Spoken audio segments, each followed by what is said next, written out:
Hi.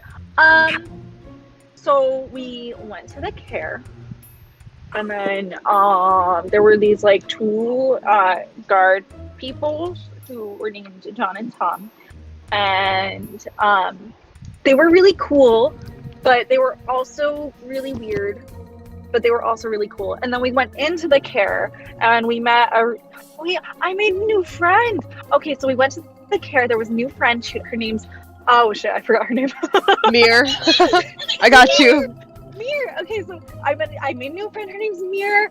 She's a tiefling. She's really cool. She works for some evil guy, but now she doesn't work for some evil guy because I helped her. But I'll get to that later. Anyways, there was an evil guy, and we were trying to help heal the speaker of the town because he was sick or something. And Charlotte was being really nice, helping her, but the evil guy got really mad at her for trying to help him for some reason, and then we killed him. I killed him. Yeah, I killed him. Anyways, so he's dead. And then we snuck out of the thing, and Zarius asked me to get all the kids out, and I got all the kids out, and now we're all friends. I made sure they were really good friends with Miru. They all have rings now too, and I think they're gonna get the same magical powers as I have, which is gonna be really fun. We're gonna be the best friend squad forever. But when I wasn't there, they killed an old lady and another person. Kill her. She died on her own. And I resent these accusations. Various are canon, and Schmo had a thing, and something weird happened with Schmo. I don't remember exactly what it was. Schmo ate a candy. Schmo got stabbed by a bed. Session. Dory has some things to say. Also, Dory is separated from the rest of the party, and we're gonna think of Alright. That's pretty much what happened last session. So we pick up with our party split in two. Dory left to their own devices with two impressionable children. And Sefik had left the group to go ahead and fetch Dory to bring them back so that the party could regroup and figure out what steps they would take next on this venture into Caer-Dineval. So, what would you guys like to do? You've got some time while Sefik is going out and fetching Dory, and yeah.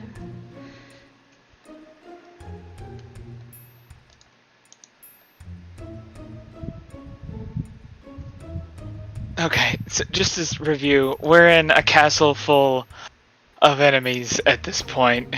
Yes. They don't know. Not enemies. They don't know. Oh yeah, that we are sus yet. Yeah, they're not really enemies. You're in a castle. You have had combat with some of the people of this castle, but you have so far, to your knowledge, done a very good job of hiding any signs of that. And you are in this room currently. As far as you know, this is Hethel's room, or was Hethel's room, and yeah, this is kind of where we're at. So you guys have some, I guess, kind of choices or things to kind of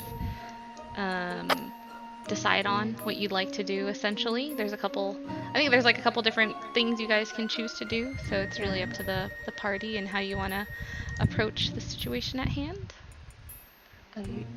So what I recall before is Schmo used his passenger to listen in on residents of the Caer, and I believe he may have heard something about the cistern and, well, perhaps some sort of jailbreak. I think that it's a fair bet that those who have been put down in jail are probably allied with the speaker. I bet, yes. I believe he said that a lot of his people have been replaced. So we wait for Dory and then head down to the cistern as we initially planned before. Zarius will sort of gently point towards the corpse of the old woman. Well, Before it's covered she with a interrupted. blanket. Yeah, and it has a note on it. Oh my god, I forgot about that. What does the note say? I think it said, like, I'm sleeping, don't disturb me. Oh god. Wow. Yes, you guys had Foolproof. you had placed the blanket over Ethel's head after she had passed, and placed that note upon her. I mean, what's a little bit of lying in comparison to murder? So We didn't murder her. Shmo's sleeping right now. He's letting out a snore sometimes. It's good cover for the old woman here. I believe someone thinks she's sleeping.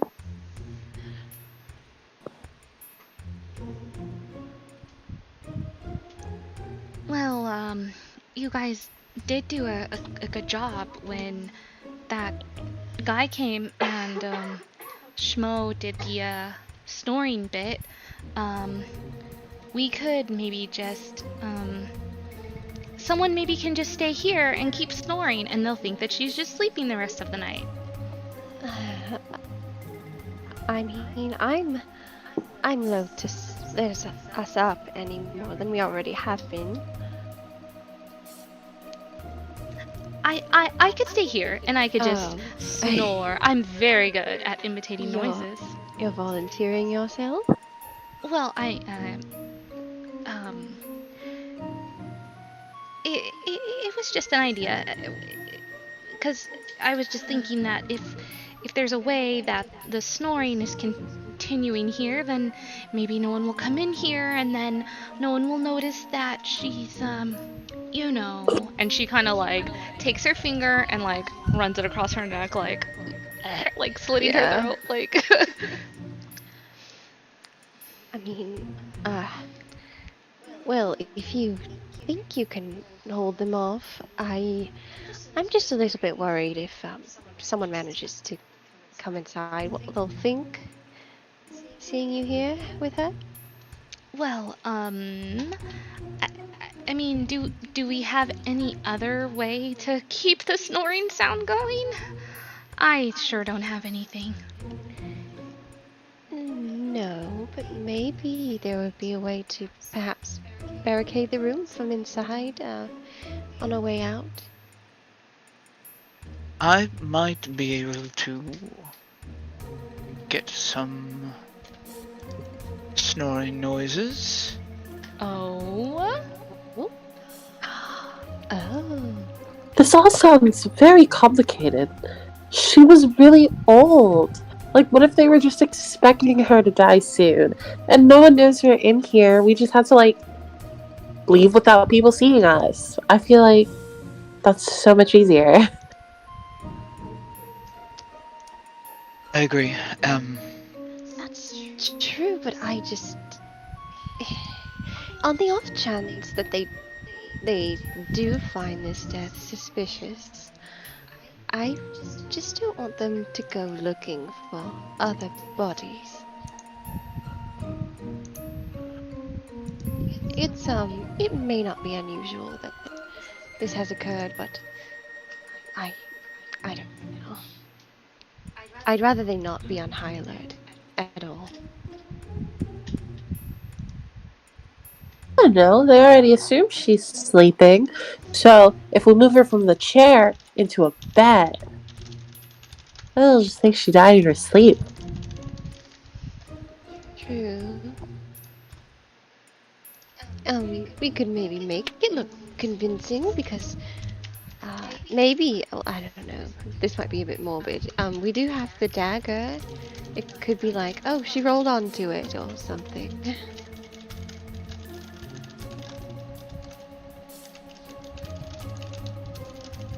I don't think this is our main worry at the moment. Well, What are we going have to quite do? a long list. What are we going to do with this cult? Do we continue to try and kill as many of them as we can? Well, I don't think that's... I think we need numbers, which is why I'm leaning towards jailbreak. Especially since that was already something that's apparently been planned or at least discussed in the Caer. I think that if we try to take this cult out covertly, it's probably going to come out sooner rather than later that what we're doing. And I don't want that to happen while we're behind enemy lines, so to speak, especially not since we just sent for Dory. I want us to play this smart.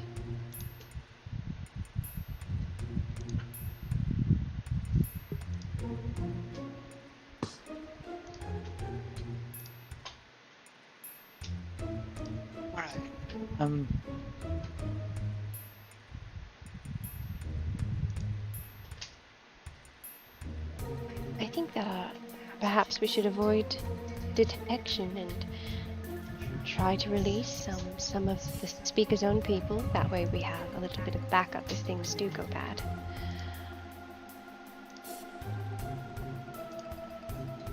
What does everyone else think? Fine with that. I'm just thinking your plan then is we act as if nothing is unusual as we make our way to the basement or whatever it is. Precisely. And well, I don't want to volunteer him, especially since he's sleeping, but Schmo does have the ability to make people listen to him and like him, so perhaps if he aren't so convincing, he could maybe give us a little bit more assistance.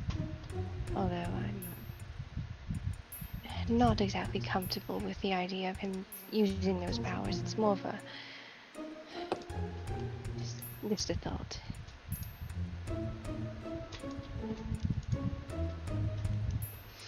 Alright.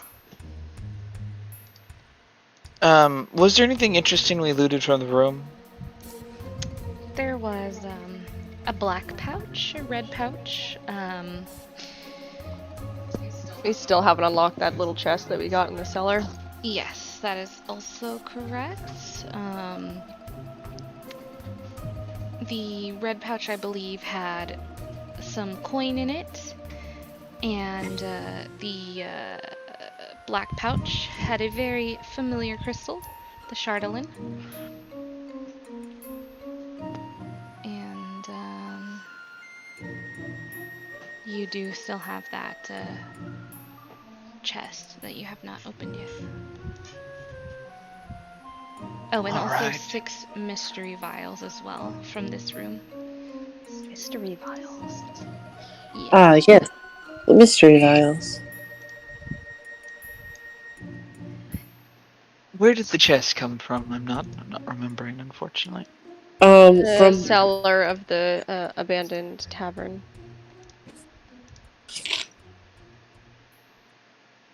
yeah, at first I was like, oh, it's not trapped, and then I teaching you how to check the trap, and I was like, wait, it is trapped. You guys had a whole thing. I thought we opened that. Okay. Oh, No, we you didn't. didn't. You put it away. It's small. Yeah, I think you put it in the bag of holding. Yeah, you did put it in the bag of holding. Runic letters from Dineval's Rest, cipher letters from Dineval's Rest, piece of Chardolin. Dinev's Rest. Dinev's locked book. God, my inventory is a fucking mess. I am not like Xerius at all.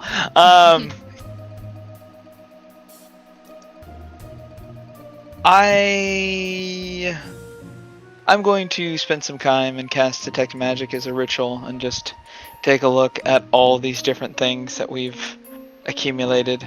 The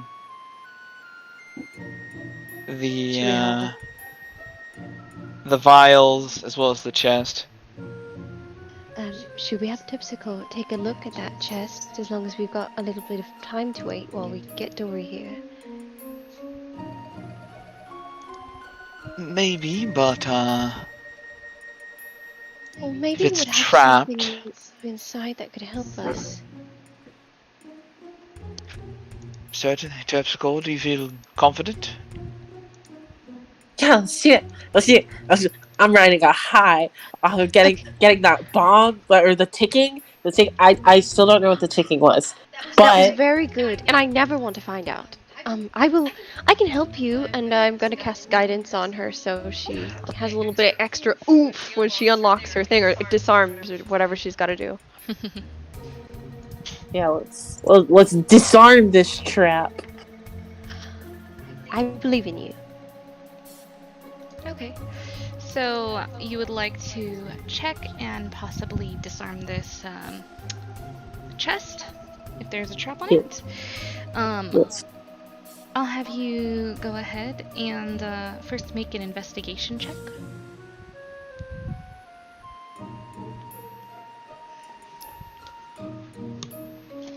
$16. All right. Did you add your D4? Oh wait. 18. Yeah. Boop. I give her another guidance. Nice. So upon investigating this chest, looking to see if there are any traps, trying to learn what you can about it before making your attempt to unlock it, you notice that this chest is not trapped.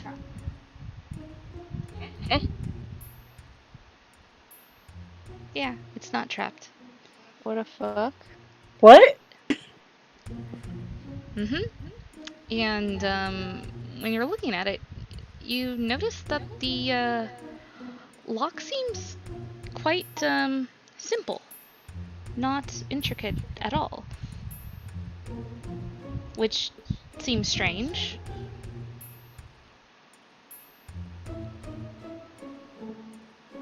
I'm gonna open it.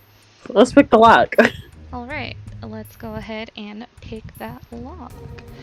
It changed? Yeah, I don't know. Did we not remember looking at it before? No, it changed. Interesting. Go ahead and use your thieves tools. Don't forget to add your D4. Your sleight of hand.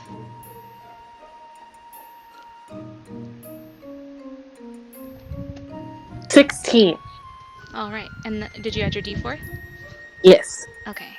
So with a 16, kind of sit down with the chest, pull out your thieves' tools, and fiddle a bit with it, and you hear a very satisfying click as the chest opens itself up to you, and inside there is a piece of paper and nothing else. What is it? Well, it's a piece of paper. Is that all?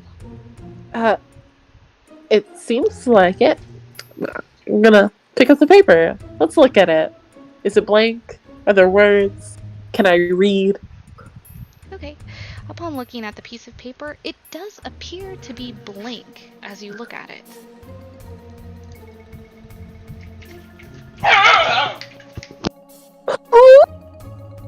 Sorry. A blank piece of paper. Sorry.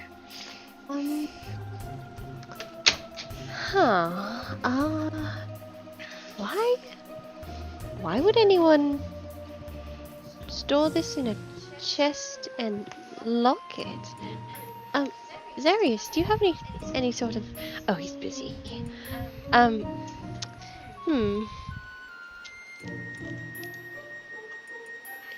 I don't know what to make of this. I guess I'll cast. Can I cast light and see if it like? Yeah. Is it like, you know, one of those hidden little lemons, like hidden secret notes where you put it up to the light and then you can read it? Yeah, you can certainly give it a go. Okay, I'll cast light under the note. See if anything changes. I see any light. You cast light, and you're putting the light underneath the letter. Yeah. Or the paper, rather, I should under say. the paper. You cast light and place it underneath the paper, and upon doing so, nothing changes. It's a piece of paper that has light shining through it now. Well, that's about what I expected. What else do they do in mystery novels? Does anyone have a pen or something you could maybe rub on this? Would I finish casting Detect Magic at this point? Yes. Alright. Do the vials, or this paper, or the chest, have any signs of magic on them? You get magic from multiple places. Give me just one moment here.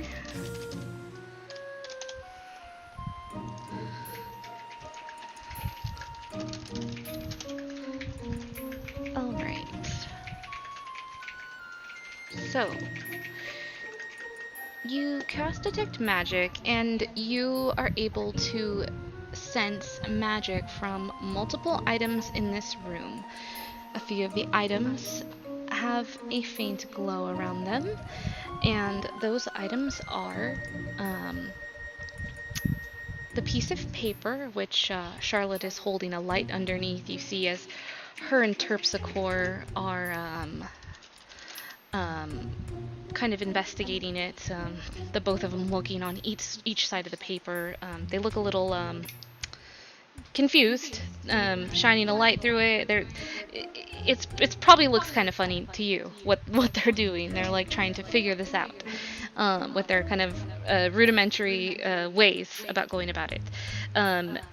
From the piece of paper, you are getting a couple of different schools of magic. You are getting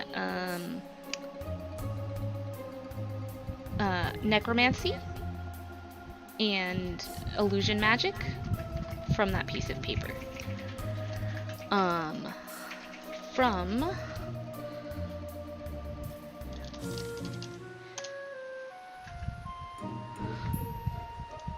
From the vials, you are getting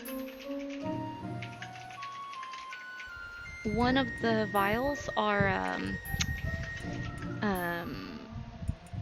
kind of glowing with a magic aura, and strangely enough, the aura from it is kind of transitioning through every different school of magic.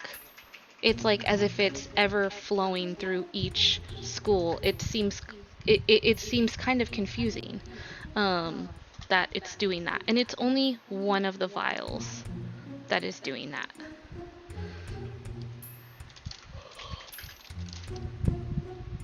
All right.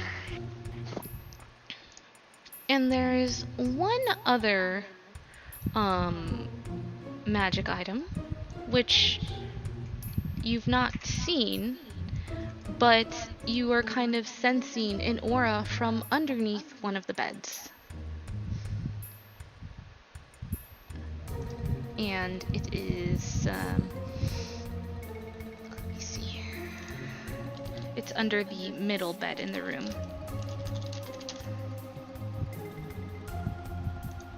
We'll go investigate that. Yes, and that one is, let's see. I just see Zarius like flop down next to me and stick his head under the bed. Don't talk to me, light paper girl. And that one is a conjuration. You're busy trying to solve a mystery. Find any good dust bunnies down there? And she gives Zarius a poke. Yes, some conjuration dust bunnies. By the way, that paper is giving off the aura of necromantic and illusion magic. Do I see anything under the bed? You do. You see a very beautiful dagger. It has gold, kind of like a design upon it that is kind of intertwining along the back side of the blade. It has a green kind of design that trails along the blade, and it looks very finely crafted. Going to take one of my daggers and very gently draw the dagger out from under the bed. Okay. No one touch this, please. I'm going to cast Identify on it. And I will... Don't you have to touch it to cast Identify on it? I do, don't I? Yeah. But I don't have to attune to it. That's the main thing. Yeah. So I'll spend my 10 minutes and ritually cast Identify. You don't have to touch the blade. You're like you could just like touch the hilt of it. Touch the hilt. Yeah. Prick your finger. No, I'm just kidding. Yeah. So while Zarius is identifying this very beautiful dagger, which I have posted in campaign info, what would you guys like to do? Anything? Should we wake Shmo? I don't know if we should let him rest or... Well, I think what's important is that if we wake up Shmo, or if we wake up Shmo, we don't give him the pain because afraid he might eat it. That's a good idea. I'm not quite sure what to make of this paper. I don't really have any spells that I think would help us read it. He lets out a snore. Cast Identify on that next. Okay, I guess I'll just place it near Sarius for the Identify train. To be honest, I just kind of want to hear a joke. I'm just a little bit on edge. And she goes and sits on the bed and kind of like gently nudges Shmo with her warhammer, hoping that he'll wake up. Kind of just like lets out a loud what? And he like half wakes up. Hello. Oh hi. Hi. We're waiting on Dory. But I was wondering if maybe you could tell me a joke. He lights up immediately. He's not tired anymore, and he like sits up, and his like tail is rapidly wagging, and then he like starts rubbing his hands like, okay, I'm sorry. I know you just woke up. No, I don't know you don't have to worry. I have any time for a joke. Okay, I don't know if it takes you a while to get your funny bone working after you've woken up. I dream I of know. jokes. Oh, I guess that's good. Do you have anything for me? Hmm. Why are you All trying right. to move around, sir? You're doing Identify. You All sit right. there. What do ghost cowboys wear? Oh, I'm not supposed to guess, am I? Okay. What do they wear? They wear boots. She inhales and then just like laughs loudly, but like covers her mouth, so she's not making a lot of noise. Shmo's like smiling so big, his stupid teeth are poking out. He just seems so happy. Thank you, Shmo. And she like wipes a tear from her eye. It's just tea. You can smell that it's like fragrant tea. Oh my goodness. It's no problem. Jokes anytime. Did y'all want to wake me up for any other reason than that? Not that I mind, but... Well, I mean... She looks over at Terpsichore. Well, you have to promise, not to eat it, but we did find, a little piece of paper in that chest we found, a while ago in that basement. Inside the Blinks. He's like, you think I'm gonna eat paper? Well, not to stereotype, but you and Dory have a habit of sticking things in your mouth when you really shouldn't. I mean, if the paper smelled good, I might, but I'm assuming it doesn't smell like anything. Well, maybe you would be interested to know that it has necromancy magic attached to it, as well as illusion, but that's less important. Oh, yeah, I think eating any type of magic might just be a really bad idea.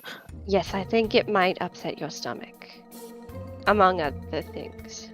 Oh yes, definitely. I'm not the smartest cowboy in the rodeo. Was that another joke?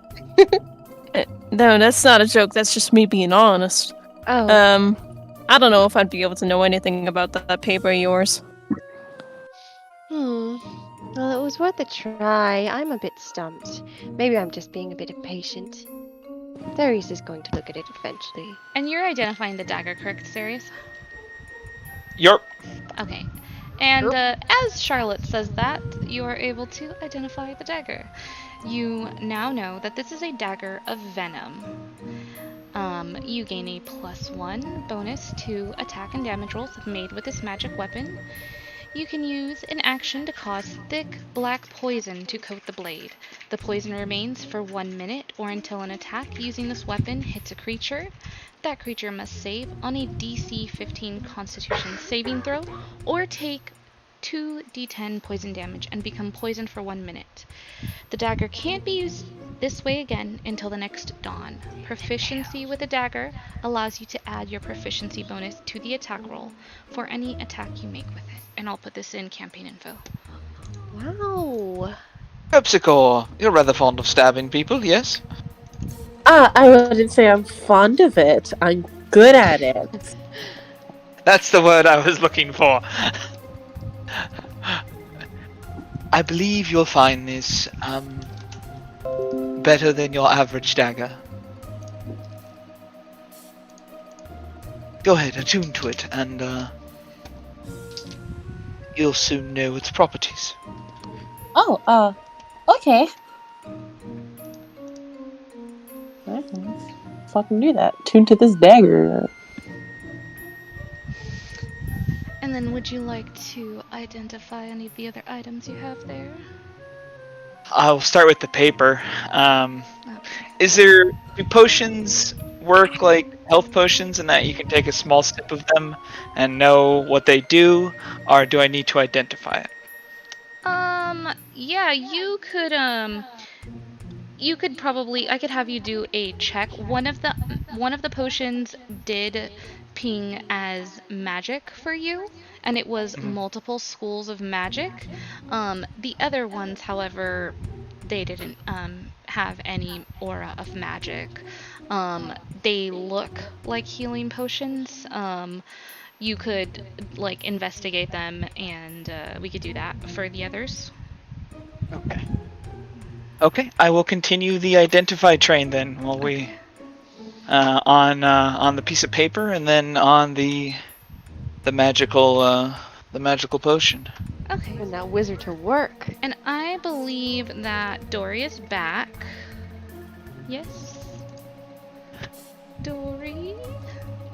Oh, I wanted to bug Suffolk about a couple of things, but if that's not... Nope, that's exactly if we're not what able to do that, we don't have to. Yeah, no, that's what I'm going for. So as this identification is happening, we are going to go over to Dinev's Rest, where Dory is with their newfound friends, and Suffolk is on his way to fetch them.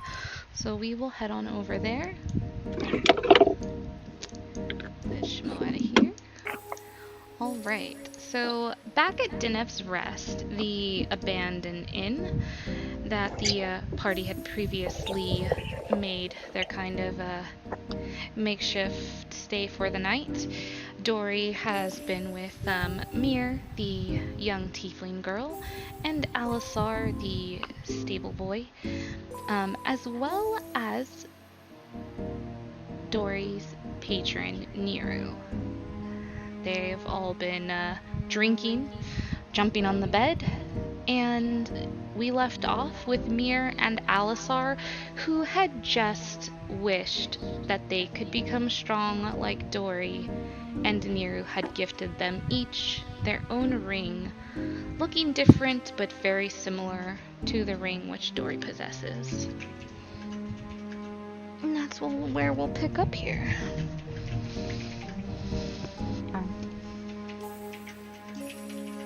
Dory's definitely showing them like their ring and looking at their rings and just like comparing and then showing them all the cool things they can do, like some like fun cantrips and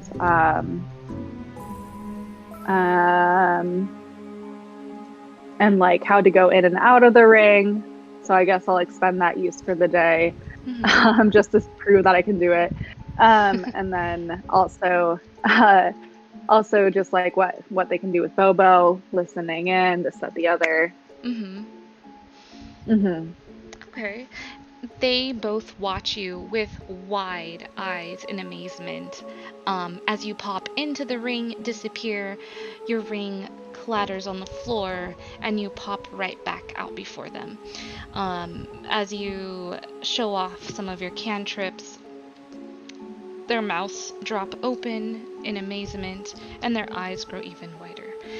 And amongst the showing of skills and kind of amazed, oohs and ahs and laughter from the two, you hear a noise downstairs, footsteps coming in through Dinev's Rest, and you hear a familiar voice from the downstairs, kind of shout up towards you all. Dory, are you here somewhere? Are you safe? And you hear the footsteps make their way upstairs. Hello? Dory, where are you?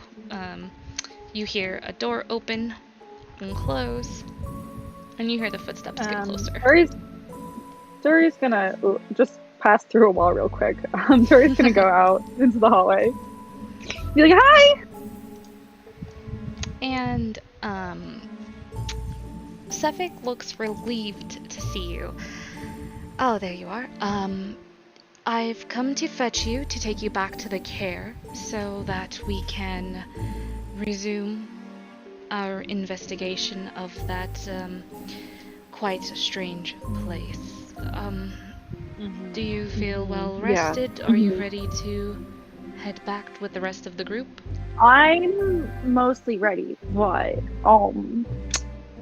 I wanted to show you something. Oh. All right. Yeah, and Dory takes his hand and then just immediately drags him into this room. Okay. He kind of like trips a little bit and follows you as you pull him into this room. So... What, do you recognize anything here? He looks around at the room. His expression looks a bit, kind of perplexed. It's a room that looks in quite a disarray. Did you make a mess in here? And then he looks over at just like the mess. He notices there's like a stain on the carpet. He starts like looking at things very carefully. Notice there's like a stain on the carpet. He notices a plate of like half-eaten food. What is this room? I don't understand. Forgive me. Did we end up leaving the papers in his journal there? No, Zarius had taken... We took it with us. Yeah, Zarius had taken the journal and the papers, I believe. Someone I think took the letter, maybe? Or was the letter left there? I showed him the letter. I still have the papers in the journal. Okay. So Zarius has everything. Well, this is where. Does Dory know that? I can't remember if Dory knows that Zarius showed stuff like the letter or not. I don't think Dory. I think we were all at breakfast. Yeah. What? But Dory's also distracted. Oh yeah, that's right. We were. You guys were all at breakfast. Yeah, that's right. You guys were all at breakfast, and that's when you showed him the letter. So yeah, Dory would know that the letter was shown to him. Shot, I showed him to it on the walk privately. Did I not do that? Oh, never mind. No. That was the letter that was showed on the walk was the one you got from Corey. I showed that to Charlotte. Yes, to Charlotte. The letter for Sefik, you guys asked Sefik about Layla at breakfast. And he seemed kind of... Yeah, he seemed kind of like... A little bit like, at first a little, kind of surprised. But then he ended up telling you guys a bit about Layla. I asked him about Denev's arrest, and he seemed like confused. Yeah, like he was not familiar with that place at all. Is there... forgive me, Dory. Usually I'm very observant and able to see things, but I am failing to see what it is I'm supposed to be looking at in this room. And he's still looking around the room very curiously. I mean, this is where we found like the letter and stuff. And yeah, so I just wanted to know if you, I think you might have lived here, but I don't know, and I just wanted to see. Anyways, that's all. Also, you know Charlotte and Zarius are like a thing? They what? They what? How do you know that, you little shit? I don't think you know that. You're not there. You're in the care. God. What are you? What? I thought. Okay. Those two. I thought, I mean. I know. Please. Okay, we know. Oh my goodness. He kind of pulls the chair out and sits down on it. I thought Corey and Zarius were like a thing. I thought they were like in love and stuff.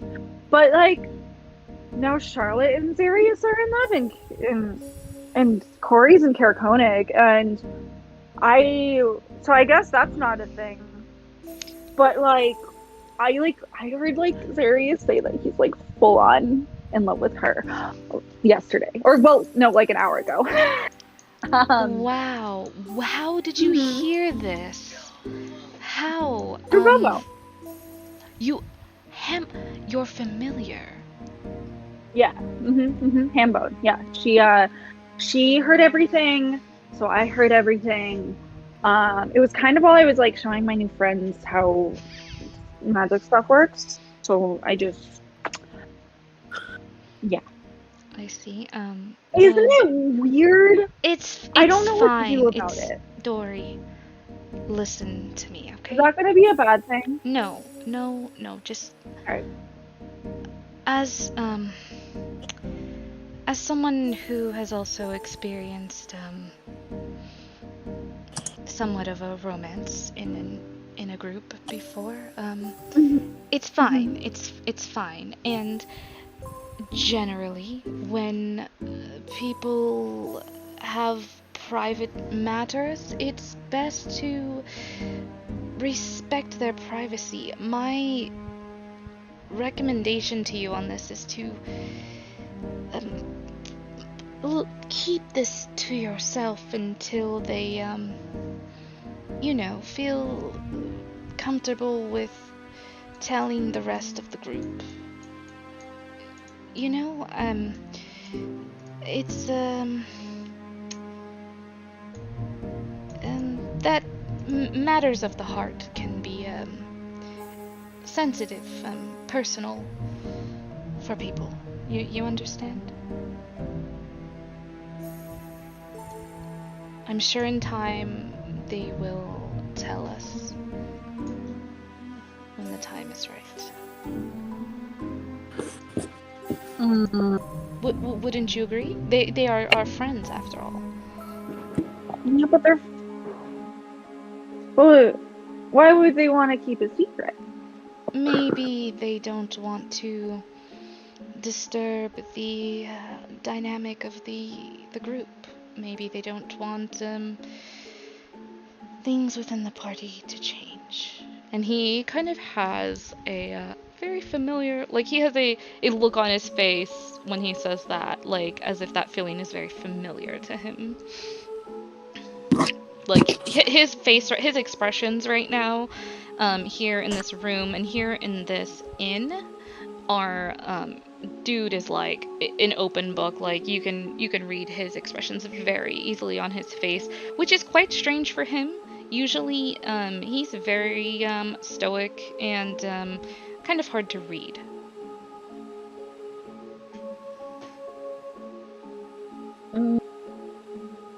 But I don't really get it why you wouldn't tell everyone.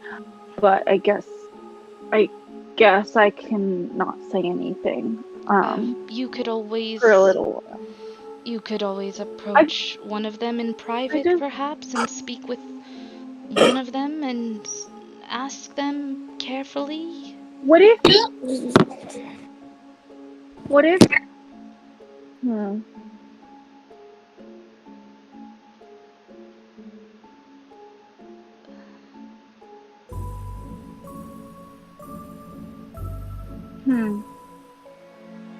Okay. I feel like they'd be mad at me if they found out that I was listening. Perhaps. Even though I didn't really mean to, it was kind of by accident. And then I kept listening, and then that wasn't by accident. But yes, would that be bad? I'm sure you had the best of intentions. I'm sure you meant no harm. But no harm. Friends should respect one another's boundaries, privacy. You understand? Okay, but what about Corey? Well, I saw Corey when I was recently in Caer-Dineval, and Didn't you say she really liked Zarius and gave him a love letter and everything? She doesn't seem to like very much, so I feel like that was supposed to be really special for her. So I'm just really like, is she also dating Zarius? Is that like a thing? Because sometimes my parents date other people too. So like, I want, like, what if they're all dating each other? That is, some people do that, and that's fine. But I don't think that is the situation. To be quite honest with you, Dory, and he kind of like looks down for a moment as he like stops the thing for a moment, and then he looks up at you, and he places a hand on your shoulder, and he like takes a deep breath, and he looks you in the eyes with kind of a serious look, and he says, Dory, trust me, I have seen the eyes of a woman in love, and those are not the eyes that Corey has when she speaks Zarius' name. Okay, but what if you only know the eyes of a woman who's in love with you? Then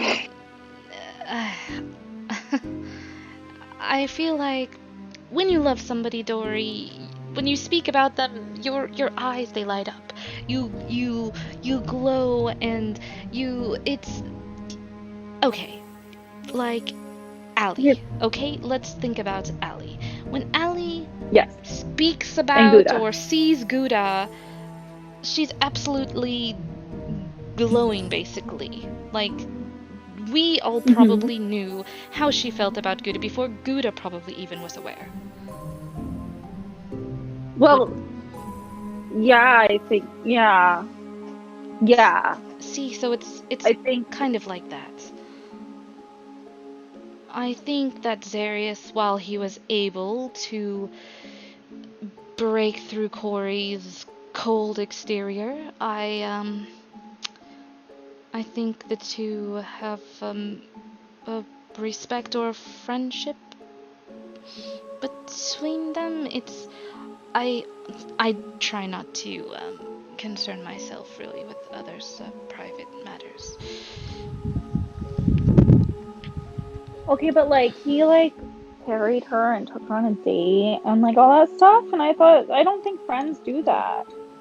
Yes, but sometimes people go on dates and they see if things will work out between them, and sometimes at the end of the date you realize that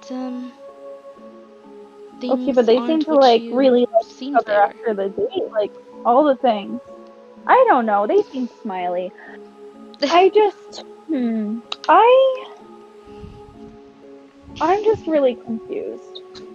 Yeah, that's Like, kind of how that's how relationships are, Dory. They're very confusing, especially for the outsiders who are not involved in them. I don't think I like relationships. You and me both. And he kind of stands up and like dusts himself off. This room is like really dusty. It's the kind of room you step into and you see the dust and you feel like you've got dust all over you. Well, is there anything else while we're here? We should probably not keep the group waiting for too long. Yeah, Mir and Alistar are with my friend Niru, so they're like totally good. I think she might take them back to Caer-Dineval because Caer-Dineval is nice and they like Caer-Dineval more than they like the weird people.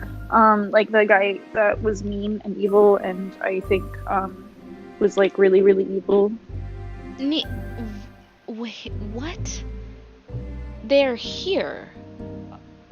Yeah, so like so Zarius asked me to play with them. Go hang out with them, yeah. And you brought and we them did that. We jumped on the here. beds a lot. We did this. I said that maybe that they don't have to like be servants anymore. And they could meet Niru, who's like my best friend. And she was able to help me out a lot. And so I figured she could help them. And then she helped them. And now they're like super powerful like me. And they're gonna go back to Caer-Dineval and have a lot of fun and be really strong. He I'm not afraid. Nods as you're saying all of this, and he kind of puts his hand up to his forehead, like between his eyes, like dude looks like he has a headache, and he's like, okay,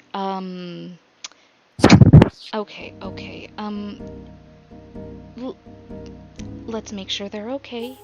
They can stay here for now, and we can figure out this situation once everyone is back together and safely out of the care. The situation there, Dory, is quite strange. Like how? I think it would be best if we're together as a group. Okay. So, yeah. Let's go back. Okay, actually, real quick, let's go check on Alistar. They're in here. I can't seem to control my character. There we go. He looks into the room and he sees Mir and Alistar are sitting on the bed, like opposite each other, and they look like they're playing cards. And they're just they both look your way as the door opens. Where's Niru? Niru, Mir's looking around the room. Niru. Oh, and Mir brings a finger like up to her chin as she's thinking. She said that she had a lot of work to do and she said that she will see us when she can. And she's got a lot of really, really, really important work to do. And, she's gonna make all of my other friends really strong and powerful too. So, oh, wow. yeah, she's really great, isn't she? Yeah, she's really nice. And she's really beautiful. And Alisar just kind of like nods as Mir's talking with you. So we're like the best friend squad now. Yeah, and Mir like has the ring on, and she like puts her fist up and kind of like shows you her ring, and she smiles like so big, her eyes closed, and she's like, yeah, we have matching rings too. And then she sees Sefik, and she just kind of like looks at him, and then she looks back at you. She's just like, oh, like, not him though. Oh, this is Sefik. He's not part of the best friend squad. He's just like a really, really good friend, and he's really cool. And sometimes he has like weird knives, but sorry, I just like cracked myself up. Okay, yeah. So sometimes he has like weird knives and stuff, but it's like totally cool. And yeah. Wait, are you guys going to Caer-Dineval?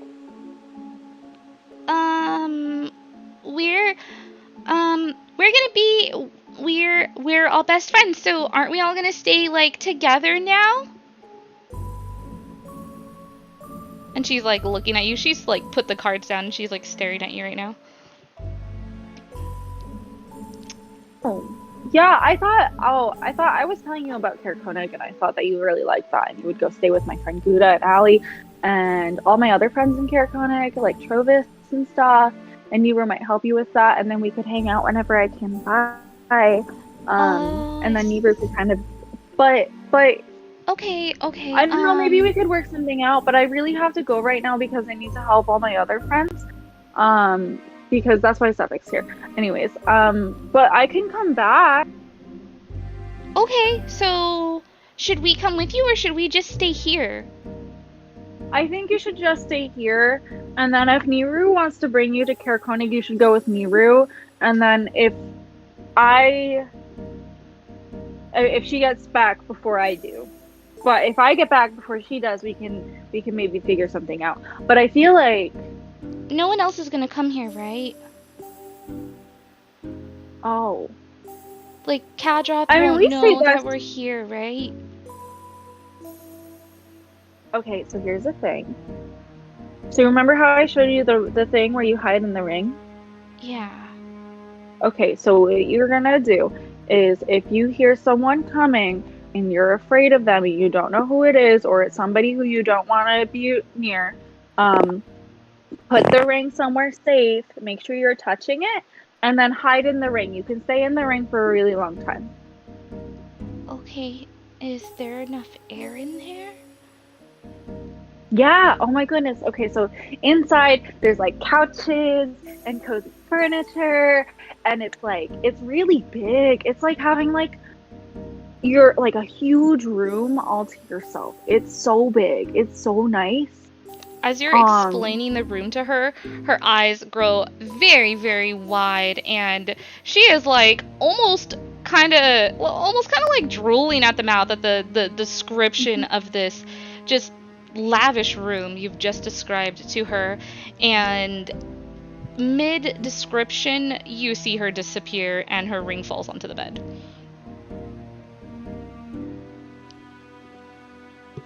And Alisar looks. Keep things in there too. Alisar looks at the girl who just disappeared, and his mouth drops open. Is she alive? And he like pokes at the ring. Yeah, she's alive. You can do that too, you know. But maybe.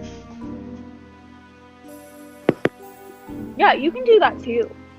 Okay. It's really cool. You can also keep things in there. Like you can keep, like one time we killed a bunch of crag cats, and I kept all the crag cat meat, and we put it in the ring so that we could carry it because it was a lot of crag cat meat, and we're not that strong. So he touches the cards on the bed, like he picks up hers, and you see him disappear into the ring as well. And there's now 2 rings laying on the bed in front of you.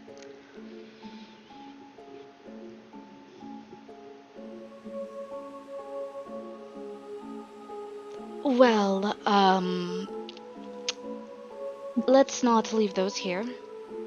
Do you want to put those in your pocket, or should we hide them here, or... Oh, this is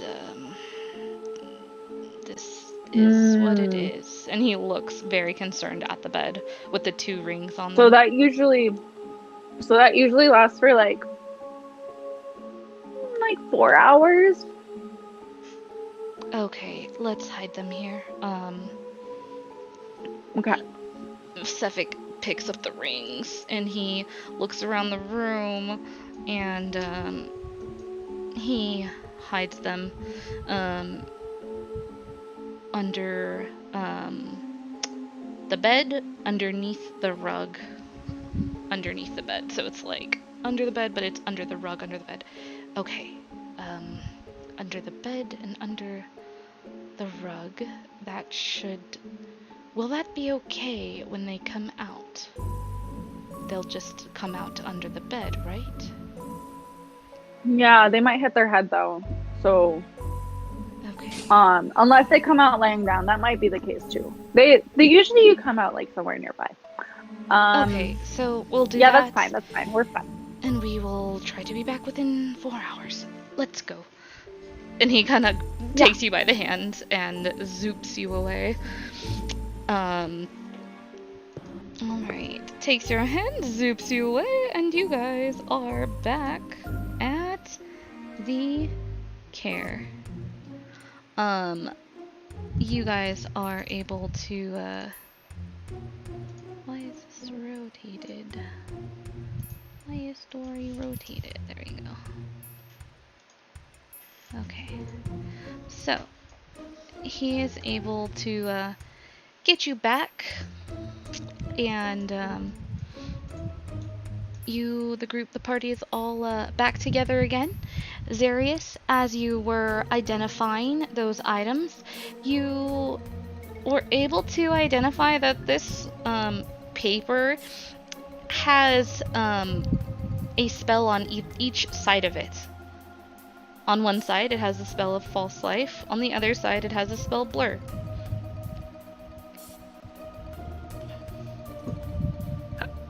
Is it a spell scroll or is it something different? It's basically like something that you can learn from, essentially. Okay.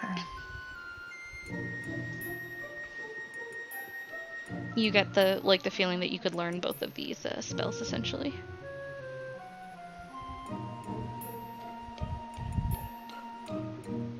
And the potion, the magic potion,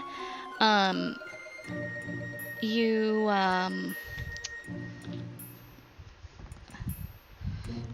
upon identifying it more closely, you know that it is currently an elixir of health, though you find it quite strange that the potion is and was giving off multiple schools of magic. You get the feeling that there is more to this potion than it just being an elixir of health. Alright.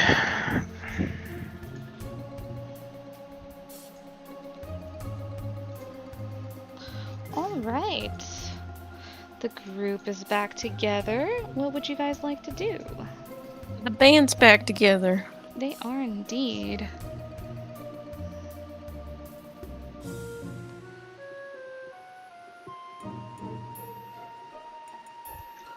I mean, unless somebody else wants to do something, I want to continue through the castle, basically. Okay. That would be a good idea. I don't think Shmo has anything else to do. He's vibing. Alright. Well, party, make your way through the Caer.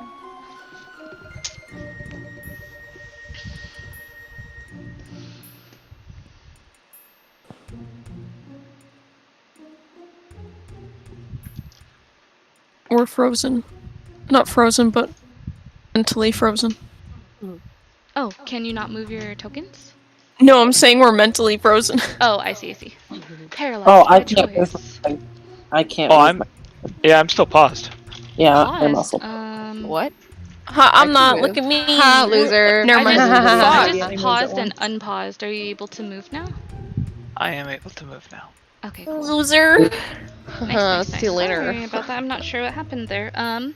Yeah, so go ahead and move your character where you would like to go out in the Caer. Yeah. Let me know if there's anything Wait. specific you'd like to do or look for while you move it Welcome back. back, Dory. Is that Vic? Wait, what's happening?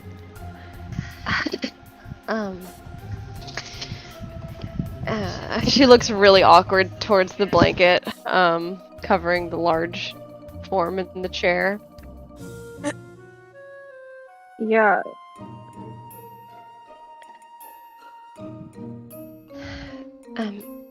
So, we had a run-in with a diviner, an old woman, who told us some very important information. Yeah? She looks at the rest of the group like, do we talk about this now? What'd she say? We were tasked with a very important purpose. We can't do it right now. We're not strong enough, but there is a man that we need to defeat, essentially, to stop his plan. He plans to destroy 10 towns. Wait, what? Why? She Why won't would say somebody do why. that? That's not nice. That was my first question, Dory.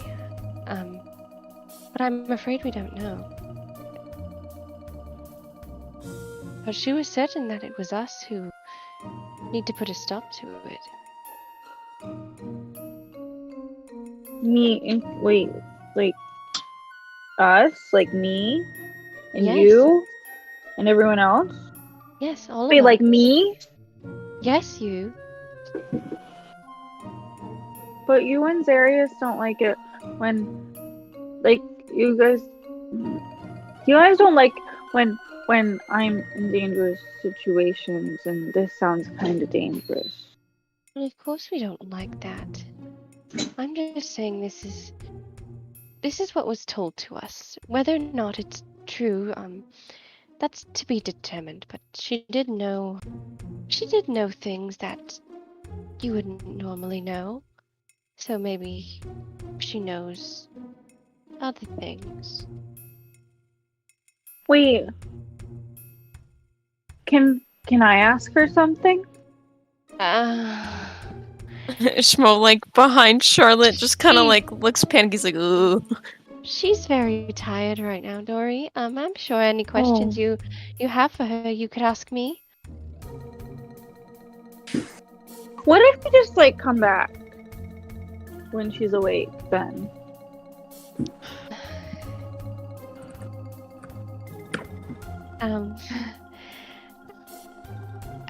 Maybe we could. She's under hibernation. Yes. She's hibernating. Yeah, they won't wake up for quite a while. It is winter after all.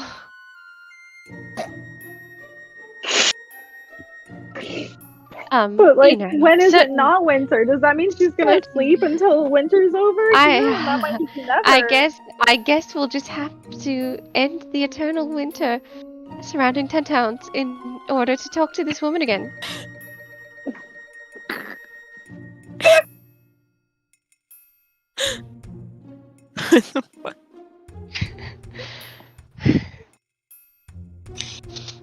When do your lies end? You know, hibernation is a very natural thing. A lot of mammals do it. Yeah, it's almost like death. Stop it. Oh. He's like, he looks away after that.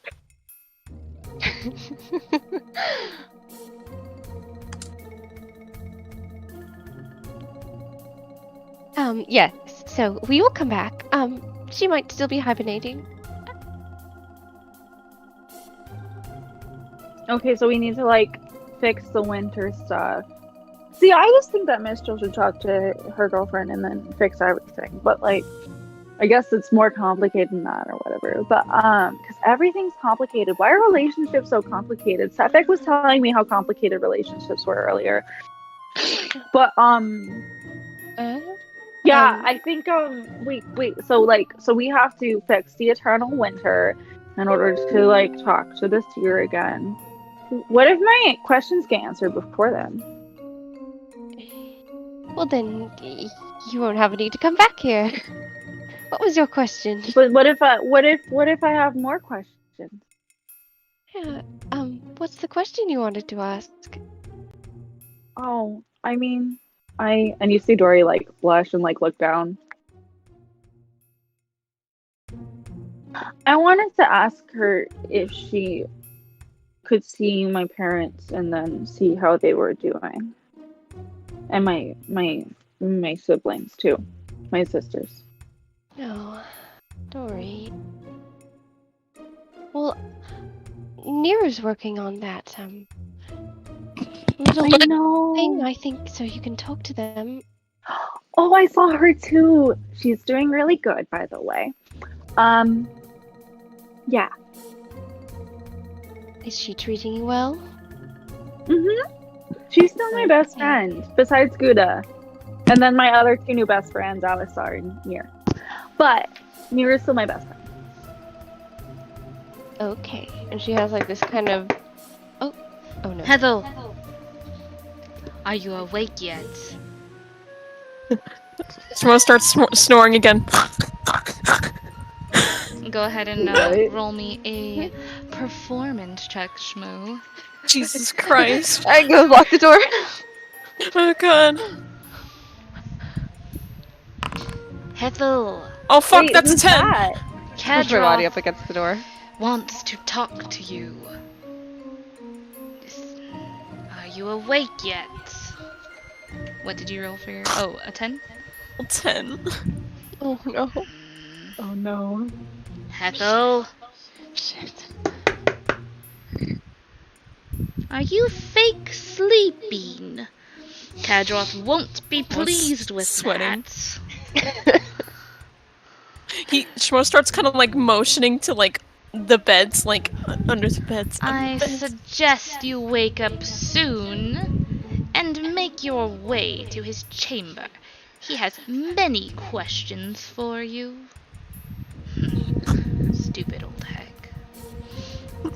She knew what was best for her. She would go and not make our Lord Kadroth wait. And you hear shuffling of someone, an unfamiliar person, just kind of. It sounds like they're kind of not lifting their feet when they walk. They're kind of shuffling away. We have to get out of here. We can't be in Yeah, this we have room to get anymore. out of here. And the shuffling. My snoring's not good enough anymore. disappears. It was very convincing the first time, but maybe that's all it could buy us is just a little more time. Okay. Where are we going? She like kind of looks like she's losing it a little bit again. Okay. Um, I have an idea. Okay, I have an idea. I think you'll really like this idea. How about this?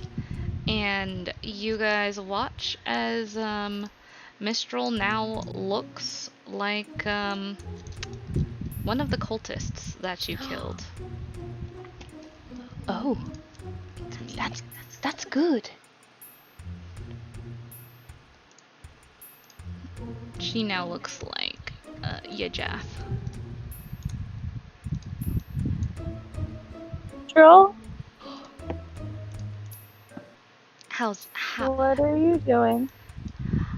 this way we can move about the castle, and it looks strange. Mistral is looking like Yajath, but talking like herself currently. We can move about the castle, and I can just say that I'm simply giving you a tour.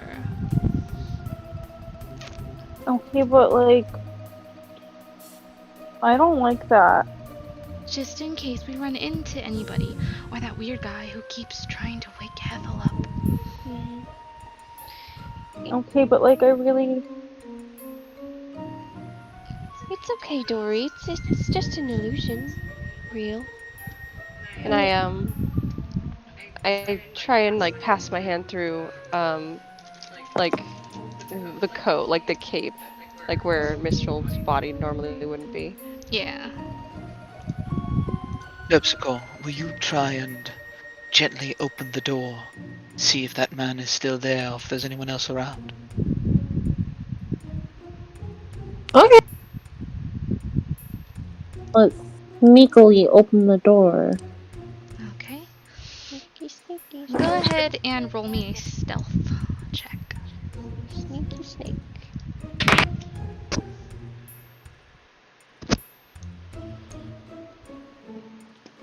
Okay. 21. 21.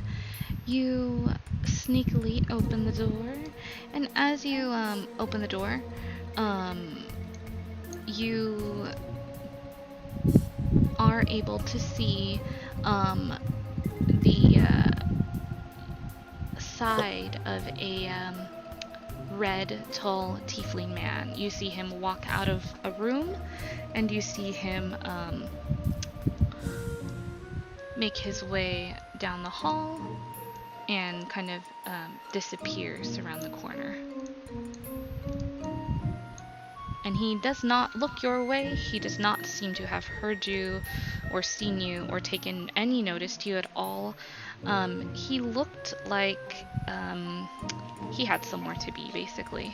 That's the vibe you kind of got from him as he was walking very briskly down and around the corner. Cool, warm. Okay, Zarius, there was a guy that walked past, but it's fine. He turned around the corner. He looked like he was going somewhere, so I think we're good to go. Was he going to the speaker's room? Was he going to the speaker's room? I don't know what corner he turned. It looked like he was going downstairs, right? Like he walked up the hallway. He walked not towards the speaker, but the speaker's room is left. He walked right. Ethel, are you awake? We have to go. You hear a knock at the door to the south of this room. We have to go. Let's We have to skedaddle. go. Let's skedaddle. Let's go. I quickly open this door and Skedaddle. Okay. We're going to do a group stealth check. oh no, I have disadvantage on stealth. Oh no. That's a 9 for my first one. That's a 3 for my second one. I only rolled a 5. I should be using my dice. Hold on. I grab my dice. Hug.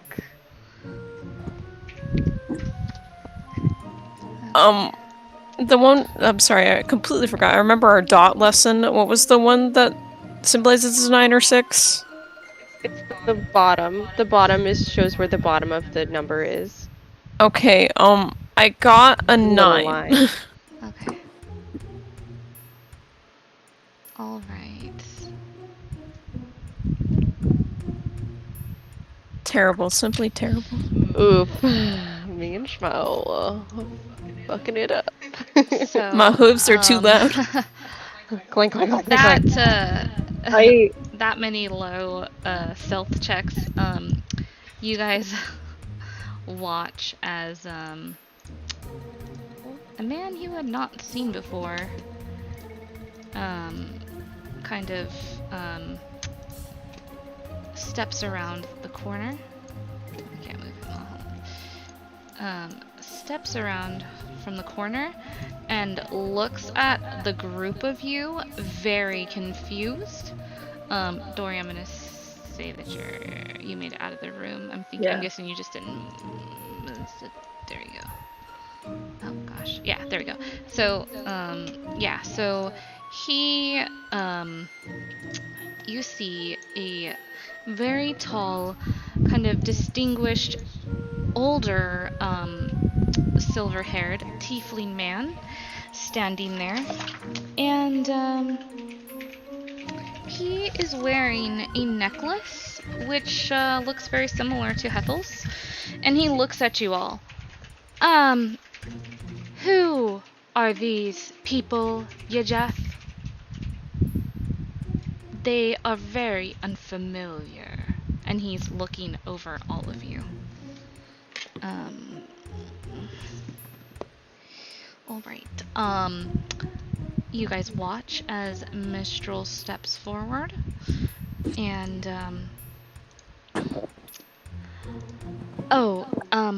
sir, these people are travelers, and they had heard tales of the Caer, and, were very curious for, a, tour of the place. They, are soon to be on their way, and I let them know they cannot stay here overnight. And you watch as like Mr. does this like really deep bow to him. Wait, we can't stay here? No. Mistral turns around and looks at you guys. No, you will not be able to stay here tonight. Unfortunately, we do not have enough rooms to house your group. You will need to find accommodations elsewhere. And, but this place is really big. Kadroth looks at you as you're, asking these questions, Dory, and walks up to you.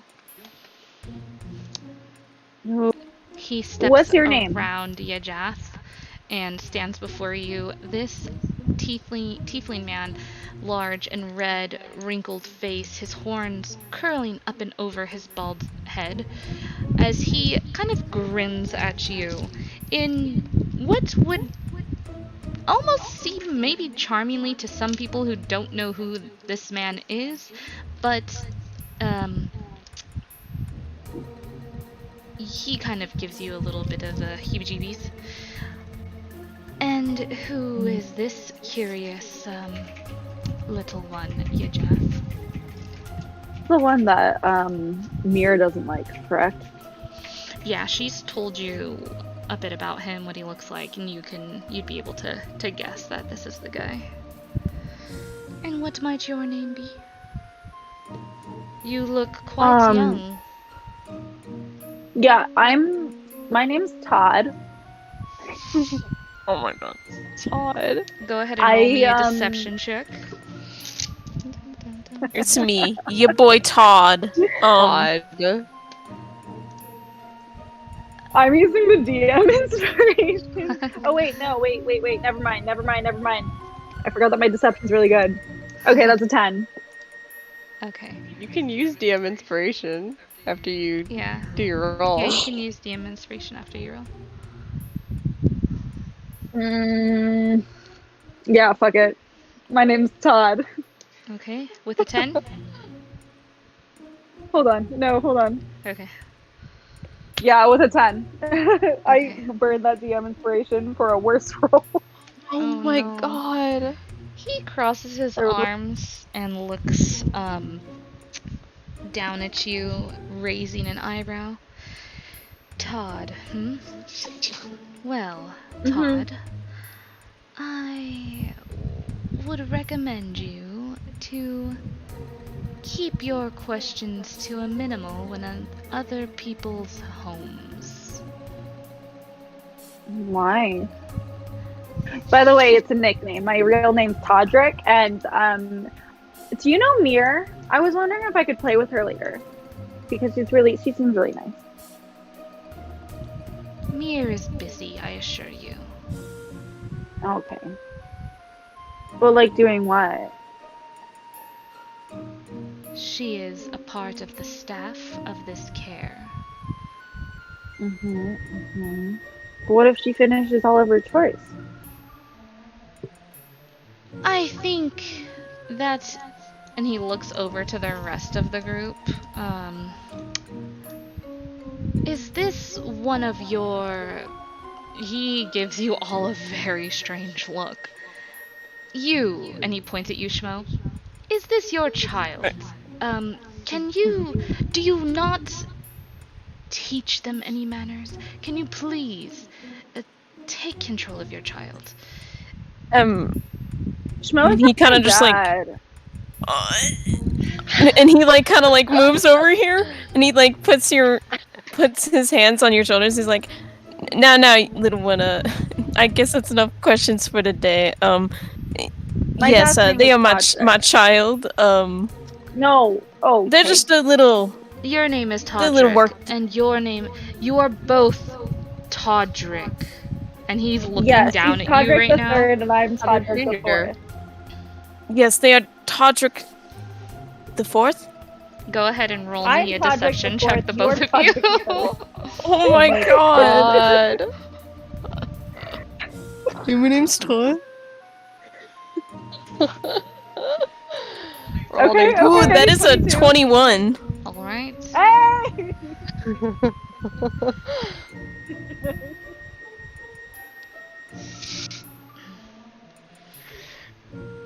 By the way, this is like the guy. Yeah, this is the guy. I don't know if you noticed that, but this is like... I know this is the guy. I know. This makes Shmo's really nervous right now. It's fucking hilarious.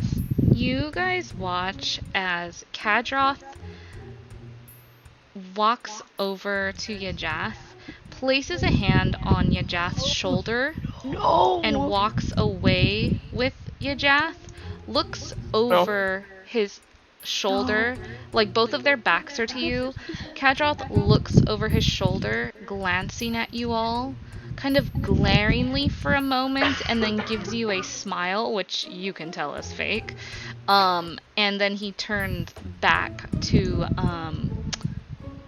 fake Yajath, and you can tell that the two of them are talking.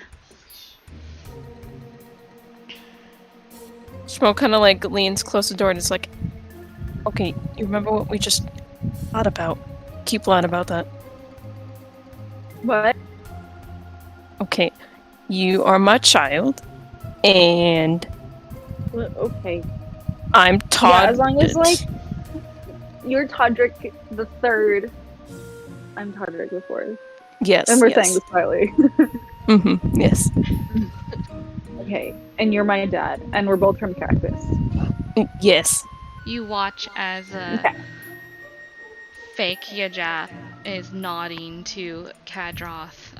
You see the grip on Kadroth's grip on Yajath's shoulder kind of squeeze and then release, and fake Yajath kind of like takes a step back away from him and does like a bow, and you hear fake Yajath say, yes sir, I understand.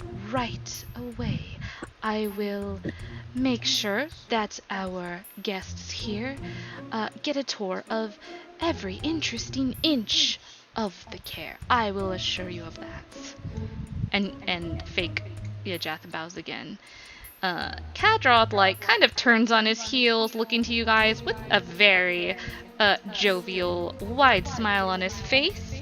He throws his arms wide and claps his hands together, and his like whole demeanor seems really cheery and happy now. not the scary guy he kind of was coming off as a moment ago. That is absolutely wonderful. I greatly appreciate that, Yajaz. I have things that I need to do, so I will not be able to join you on this tour. You group are in very good hands with Yajaz. I assure you of that. Oh, yeah. By the way, 1 second. You got something in your teeth. What? Yeah, it's like right there. Yeah, like right there. You should probably just look in the mirror. Dory. Please.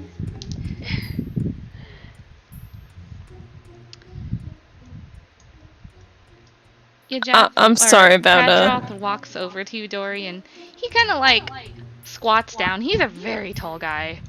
He kind of squats down in front of you, kind of like when adults trying to be talking to kids at their level and shit. And you see him dig around in his pockets, and he pulls out a bracelet, and he looks up to you and says, "It seems we've gotten off on the wrong foot.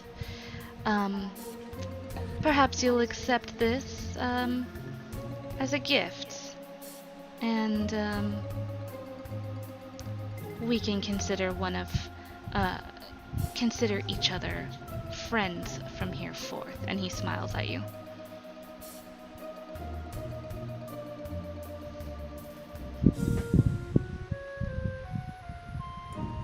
And Dory produces a bracelet.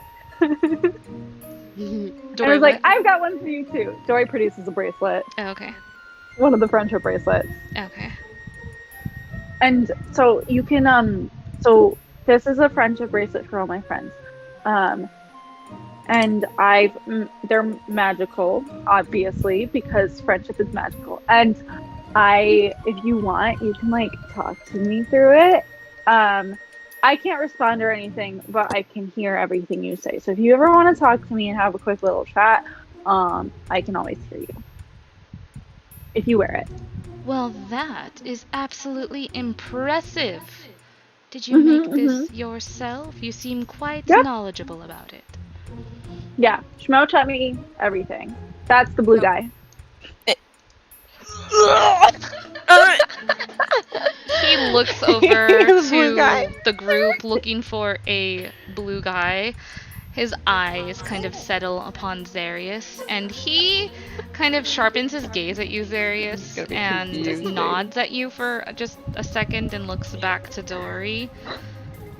Well, I too am a maker of things and have made this bracelet, so I hope you will treat it well. And Is it also magical? He takes your bracelet and he puts it in his pocket. It seems to be like too small for him. He's got pretty big wrists. Well, that little one, I guess you will just have to find out. And he like he stands up as he puts the bracelet away, and as he says that like last bit, he kind of bends over, so his face is just inches from yours, and then he looks to Zarius, smiles, and he walks away. Dory immediately gives the bracelet to Zarius.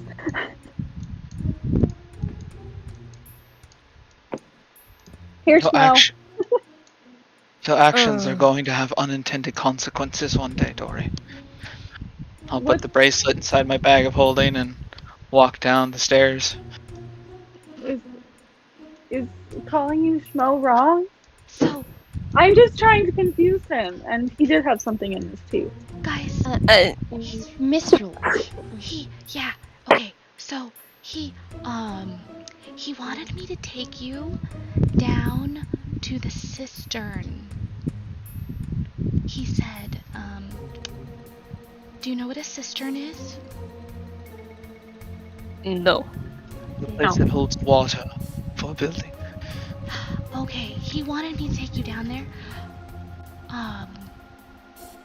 Should we go down there? And you see, like, Yajath's face, like, just change to a very familiar expression that you've seen Mistral have before, where she's just, like, excited, curious. What was your name? Toddington the Third?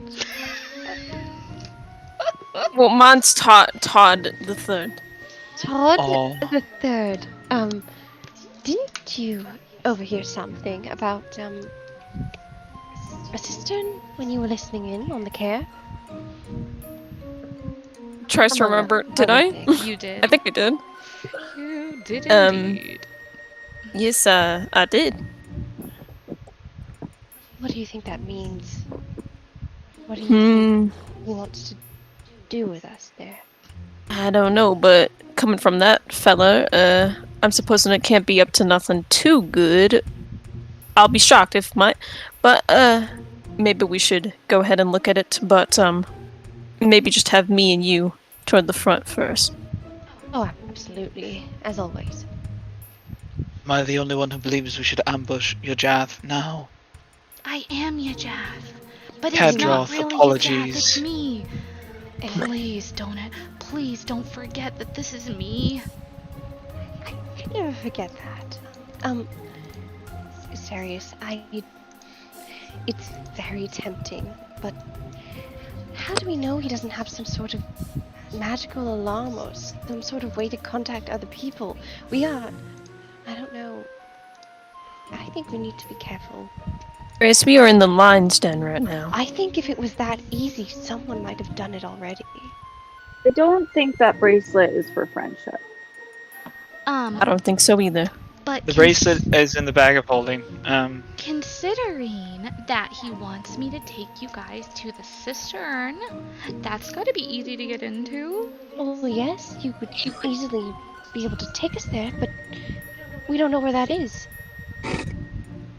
Oh, I can't ask I can here. talk to my fellow comrades, and I'm sure one of them will help me. And she kind of like snickers. If you're comfortable with that. Okay, wait right here.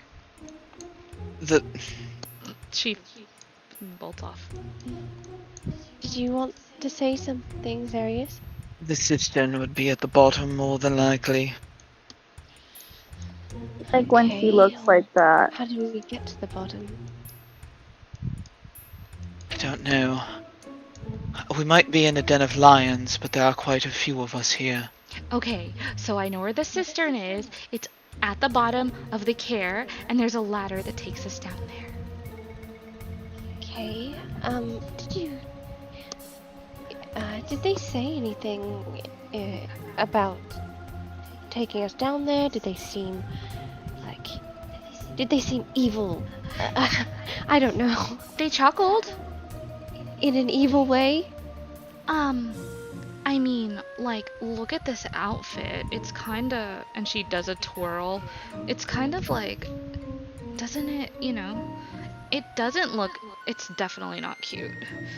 Whatever vibe they're going for, it is not, I'm sure if you were just in your normal form, you could pull it off. maybe. So, to this cistern? I Yeah. suppose so. I guess so. Sure. Or we could leave. And remember your code names. Zarius, your schmo. Zarius. Okay, Zarius is Schmo. And I'm Yajath. You're Kadroth is the only one who knows those names. Use our regular names. Nah, I think you're schmo. You're Toddington the Third, and you're Toddington the Fourth. No, Todrick. Todrick. Todrick. The Third. Todrick the Fourth. Odd for short. Todrick What am I? first. What am I? What should I be? Okay. You should be Veronica. Veronica. Yes, Veronica. Okay. Okay, it's this way. It's this And way. then And Terpsichore. Terpsy can be Cherry. Cherry. Cherry. I'm gonna say you guys are like walking and talking as you're Like yeah. doing the You guys names. don't have to keep these names, obviously. I mean, like me, Schmo, and Zarius probably should because Zarius is Shmo, and we're Todrick, and other people know that now. But maybe you guys can pick different names if you don't like those names. Well, I've always wanted a nickname. This is fine. Oh, okay. This Hey, is do you want fine. me to give you a nickname? Oh, well, you don't have to. I want it to be organic. You watch as Mistral tries the handle on this door, and it appears to be locked. Okay, gosh, it's locked. This is disguise, so I don't have any keys. That's right. Okay. Don't worry, everything will be fine. Just follow my lead, okay? And she looks to the group of you. Are you sure we just can't have Terpsichore pick the lock? I mean, if you want her to pick the lock, but it's locked, and it sounds like there's someone on the other side. Are you catching a cold? You made a noise, John. Was that Sorry, in what? Character? Was that in character? You made a Yes, little yes, noise. it was. Okay. Hey, open up. I need to get down to the cistern. And I lent my keys to somebody. You guys hear some shuffling on the other side of the door. You hear some voices from the other side. You what now? You watch as fake Yajath puts her face up to the door, putting her hands around her mouth. I said I need to take something down to the cistern, and I let someone use my keys. So could you be a doll and open the door? You hear some more shuffling on the other side, and you hear the door unlock and open.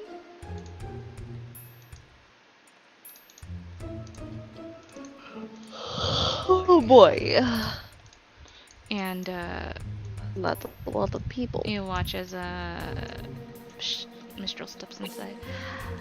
Thank you very much. I have direct orders from Kadroth himself to transport these lovely guests to our most wonderful cistern.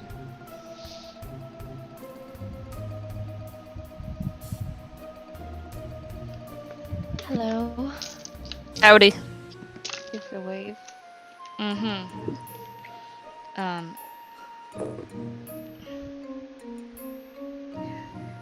Yeah, the cistern, huh? What was your name again? You watch as, like, Mistral kind of,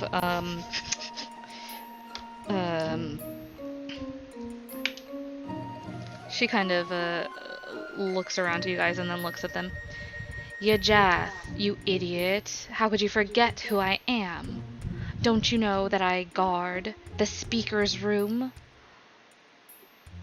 Besides, who are you guys anyways? Probably low level. What are you even doing here? Clean this place up. It looks like shit.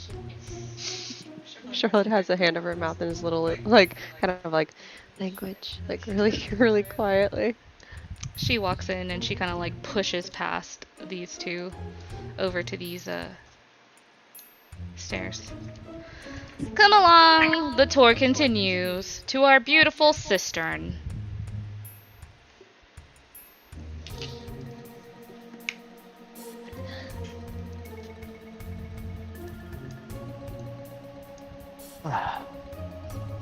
And as you guys step inside, the door slams shut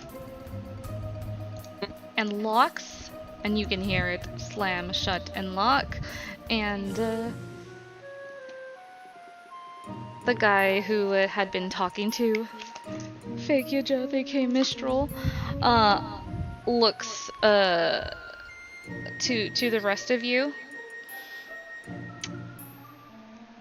Yajatha. Well, I know that you are not Yajath. And we are in combat now. We're gonna kick their ass and kill them.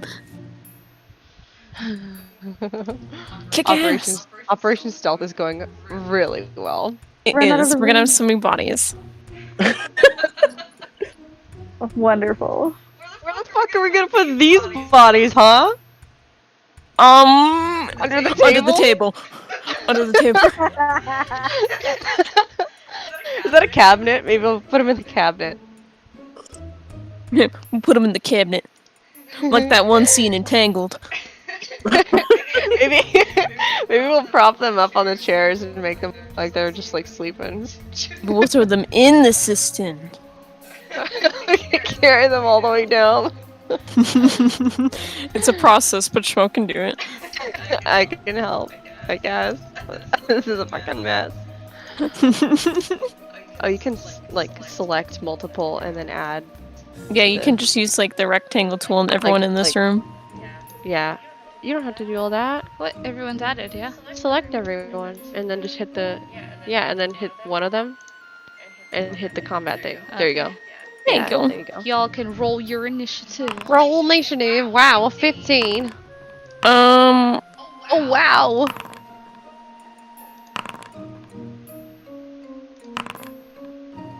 oh my god, I got a 22. Fucking go. Let's fucking Jesus. go. Alright, guys.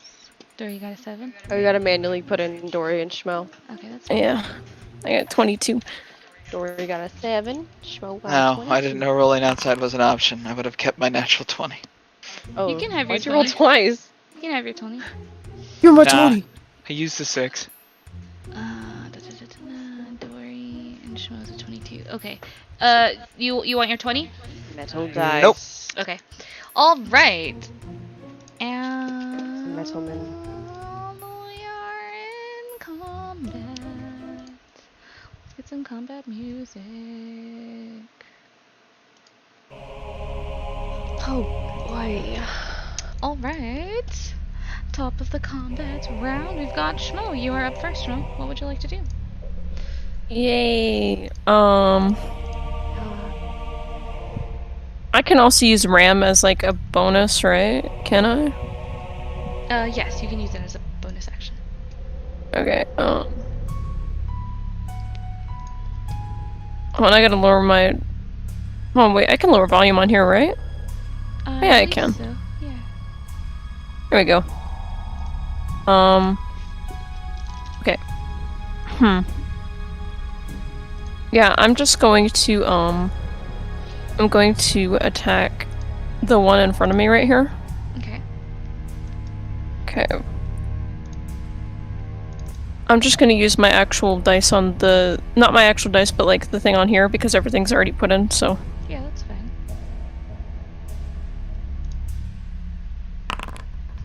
Wow, that's awesome. I got an 8. Alright. I can't do the initiative anymore. You can't see it? No. Yeah, I think you... Oh, oopsie doopsies. Sorry. There it is. Do you see it now? Yeah. Okay, Yes. sorry about that. Okay, so I probably missed that. So then I'm just going to, like, try and ram. Alright. You can I don't know if ram's set up. I think it is. Ram? Yeah, I think you just hit attack. And you're... Nice. Okay. Alright. And that's a 10 to hit. Yeah. A 10 does not hit. And your earlier to hit, was that an 8? Yeah. And that did not hit as well. Sir. Would you like to do anything else with your turn? No, I can't do anything else. Alrighty. Next up is the cultist. And having made some attacks against him, he's going to turn around and make some attacks back your way. He's going to Fuck swing you. with his scimitar. Language. Fuck you. Fuck me. And No, not you. does a 17 hit? Yeah. Okay. Take 4 points of slashing damage.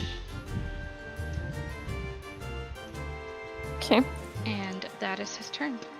Next up, we've got Mistral.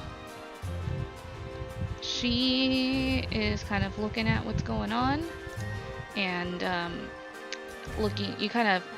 she looks visibly nervous, looks around to the group, and pulls out her lyre and gives a bardic inspiration to you, Schmo, as she watches you miss right before her eyes.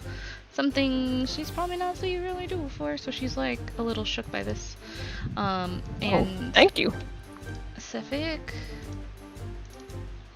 is going to throw a dagger. You watch as a dagger flies past you, Terpsichore, past you, Charlotte, and aiming for the cultist that Schmo had just missed. And that hits.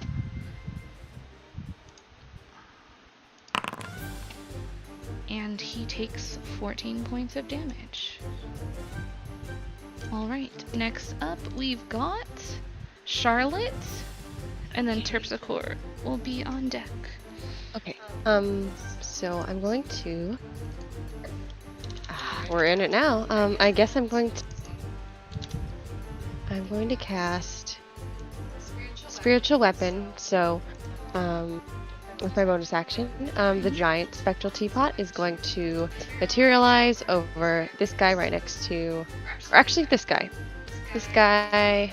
Can you see him? Hold on just one sec, getting your teapot out. Sorry. This guy that's like directly across from Zarius, and I'm just gonna drop the teapot on him. Okay. Okay, so that would be that's only a 9 to hit. A 9 does not hit. Yeah, so it just goes flying past him. I am going to take my warhammer though, and try and hit him with it. Ooh, okay, so that's a 19 plus 6, so 25 to hit. 25 does hit. Yeah, it does. And I'm doing two-handed, so that would be 9 points of bludgeoning damage, and I'm going to rear back and try to hit him again. Oh, actually, sorry, that's with my bonus action, so I can't do that yet. So that is my turn. Okay. And I'm just going to put the teapot in between Zarius and the guy. Okay, I'm going to... And I'm going to stay right there. And that's my turn. Okay. You got it.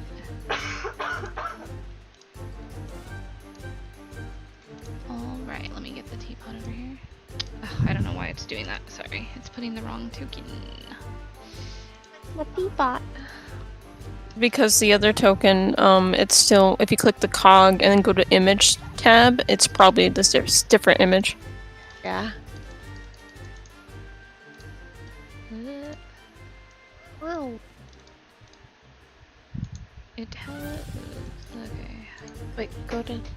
Click it again? Something just happened on my screen. I don't know what happened, but everything turned So dark. dark! Oh, Oh. you closed the door, that's what happened. Or actually, I don't know. I don't know. Yeah. Alright, I'll fix your teapot. It is... Yeah. It's in this middle space. But it can be passed through by allies. Yeah, Cultist is going to go ahead and make an attack towards you, Charlotte. Bring it, bitch. And he's going to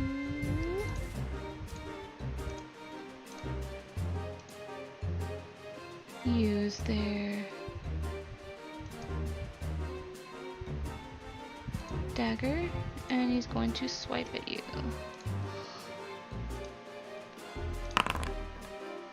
$13, I believe Nope. does not hit. Deflect that shit off. And he looks kind of disgruntled and stands up on the table here. And and that is his turn. Oh, I'm sorry. Did you just rat off my range? He did. Attack of opportunity. Yes, go for it. Yeah. I'm sorry. So that's a nat one. You Oh my God. swing, and just as he's like jumping on the table, he kind of like jumps up and jumps over your warhammer as you swing it. And it is now Terpsichore's turn, and Dory, you are up next.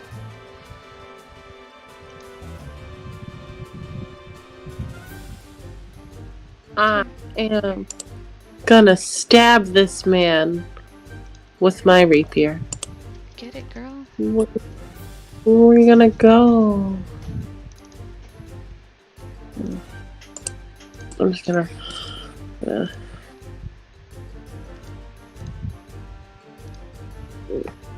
gonna. Fucking blind. Teapot, right here. Teapot. Oh my god, it's so pretty. Wow, love that. So cute. Sorry, just give me 1 second. There you go. You should be able to control it. Court. You should be able to control your teapot. I can move it. Oh, I can move it. Cool. Yeah. That's where it's supposed to be. All right. Let me know what you get for your roll for your attack.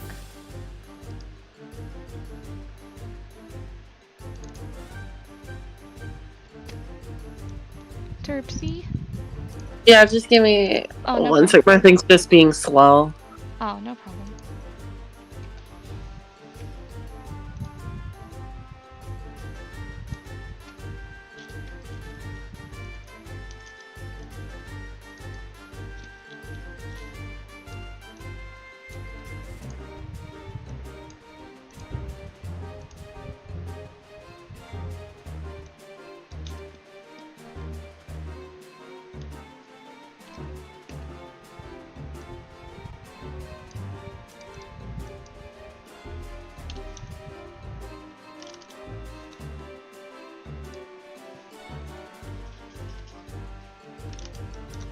Why not?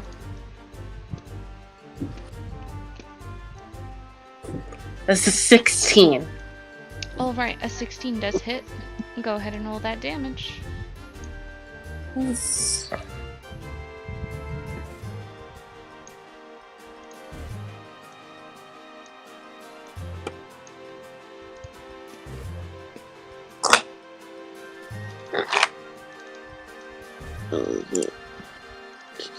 Oh, okay. 10, 19. All right, and that was to the one right next to you? The one right next to me, yes. Okay. All right.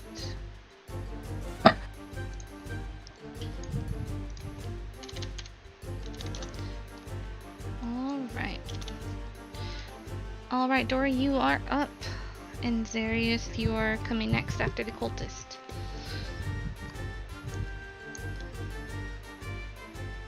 Okay. Dory is going to run up to the edge of this table near this guy. Pull out their quarterstaff Mm-hmm. and swing bada. Try to knock him off the table. And also just like they would rather hit him than knock him off. But you know, a twofer is always nice. Anyways,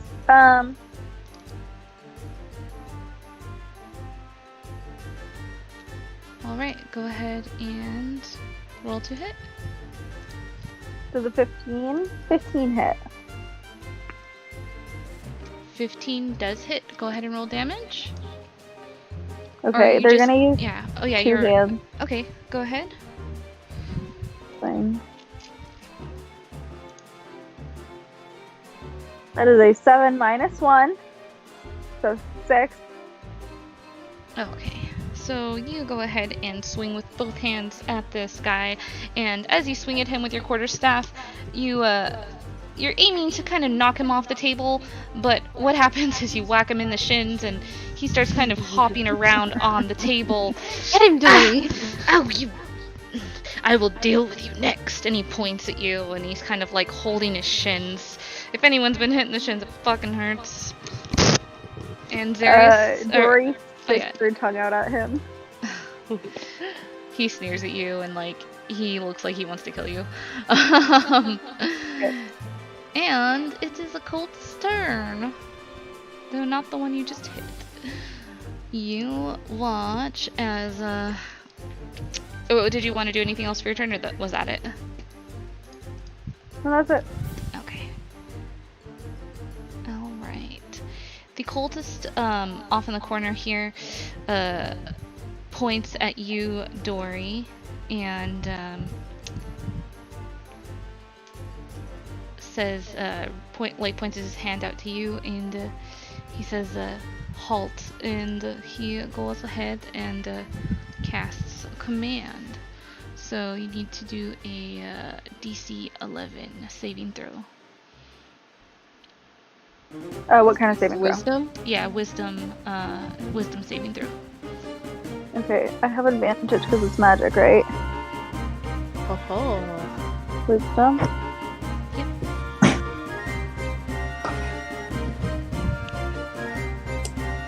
14. Alright, you save.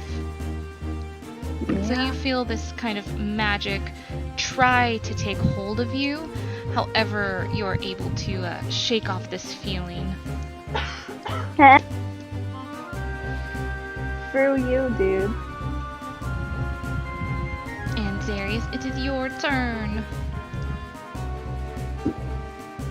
Tired of trying to pretend we aren't powerful. I'm going to throw a fireball bead into the corner so that it hits the 3 cultists. Alright.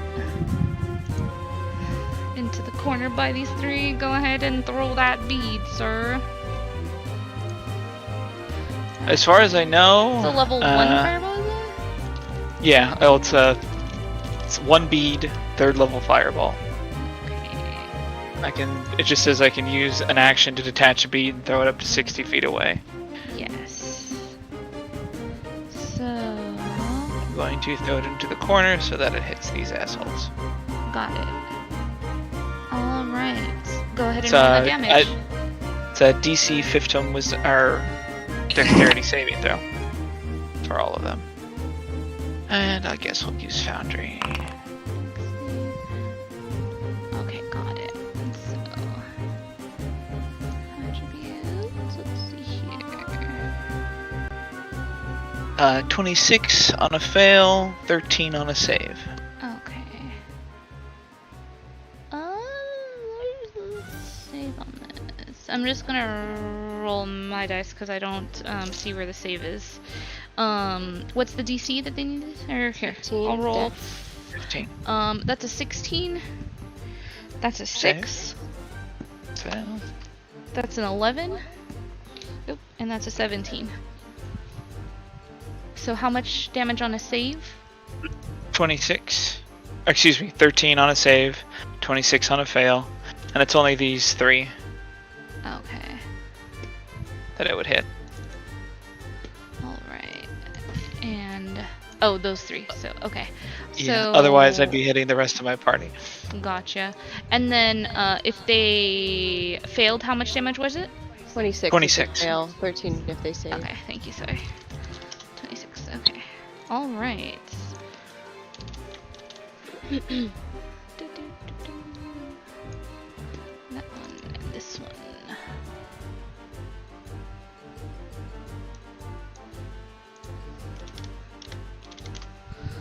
Alright. So you watch as a small bead gets thrown out, and upon hitting the floor, a large fiery explosion happens, and these 3 cultists all take some damage, get quite a bit hurt by that, and they are still standing, however. Is there anything How are they looking? else you like to do? Let's see. Looking. They are not looking great. The one in the far corner is looking the best. The ones The other 3 that are closest to you all look bloodied.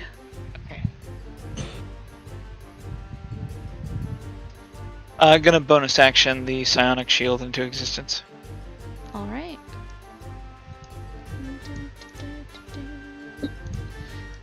Very good. Okay, and it is this guy's turn. So, guy next to you, Terpsy, reaches out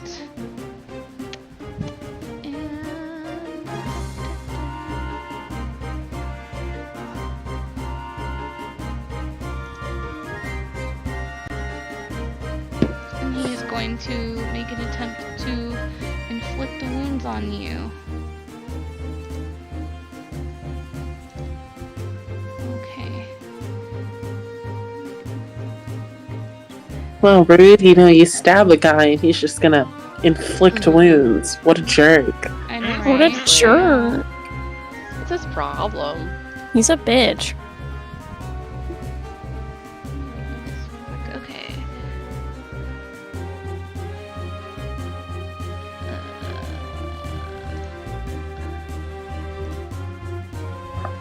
Sorry, the way this is kind of stupid. You have to click the dice, yeah. Ew. Yucky! Ew. Oh my god! Wait, that's... Oh, wait, that's That's the damage the damage. roll. Yeah, there's no way to do the attack roll, so I'm just gonna have to do It's it. a melee attack, so just roll d20 plus whatever their modifier Yeah. for melee would be. Alright.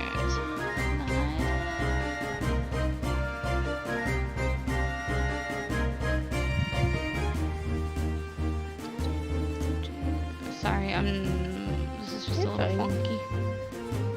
For these guys, it would probably be either their dex or their strength. Something. Alright. Oh wait, it's a melee spell attack, never mind. That's a 13. Does a 13 hit?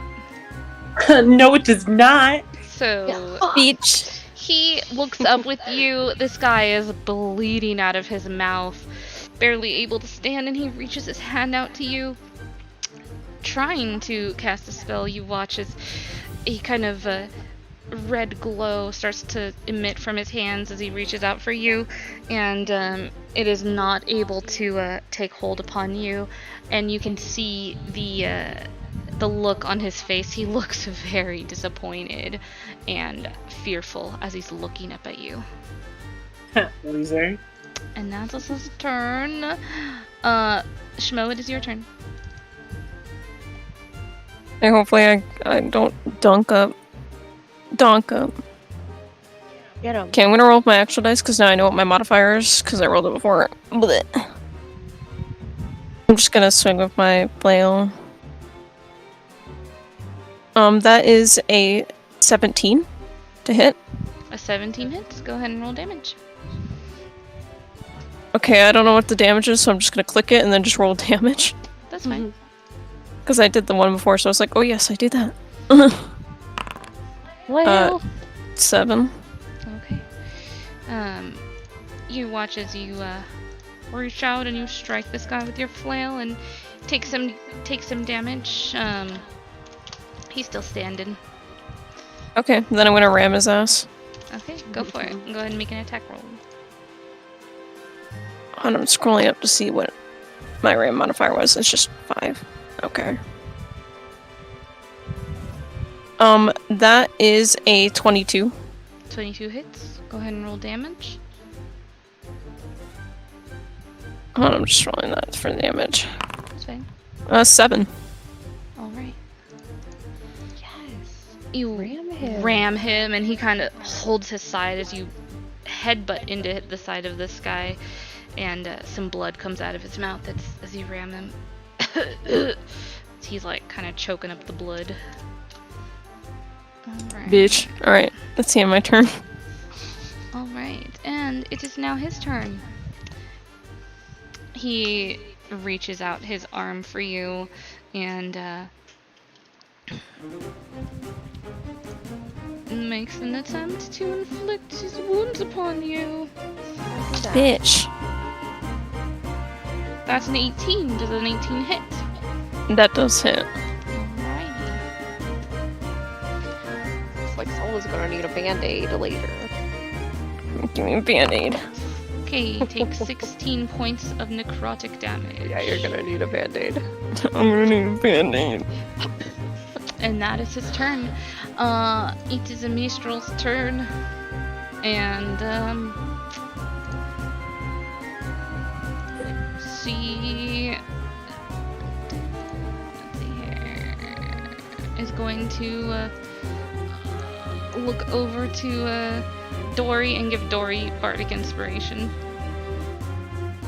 And that is her turn. Oh, you didn't use your bardic inspiration. Didn't have to. I hit. I know. Sephic's turn. He's going to throw a dagger. I just get personally offended whenever it doesn't get used. Oh my god. 17 hits. Oh, oops. That's rolling a Sephic. Hold on. Hold the phone. Sorry. Sorry, I'm a bit clumsy today. Fine. Attack. 25 does hit. And damage. And it takes 10 points of damage to this guy on the side. The guy next to Terpsichore. He throws a dagger over to the guy next to you, Terpsichore. And Okay. that guy falls to his death. And alright, he falls to his death, that one.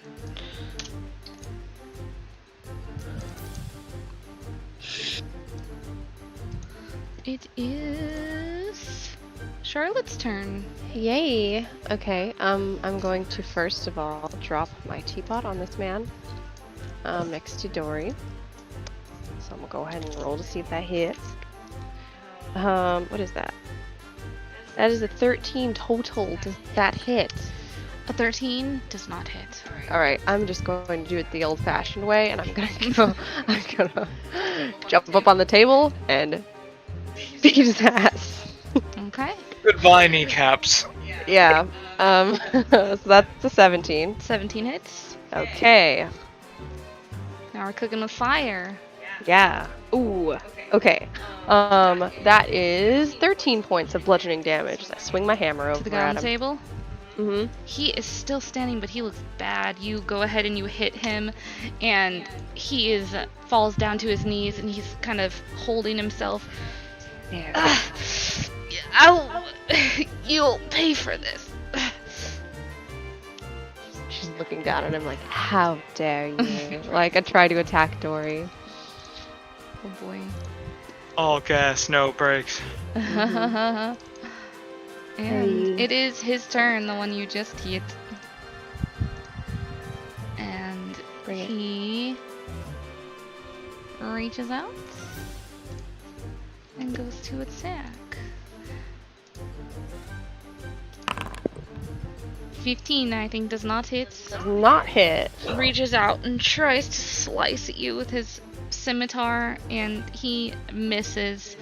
As he swings out to hit you, he falls prone on the table before you. I'll get you.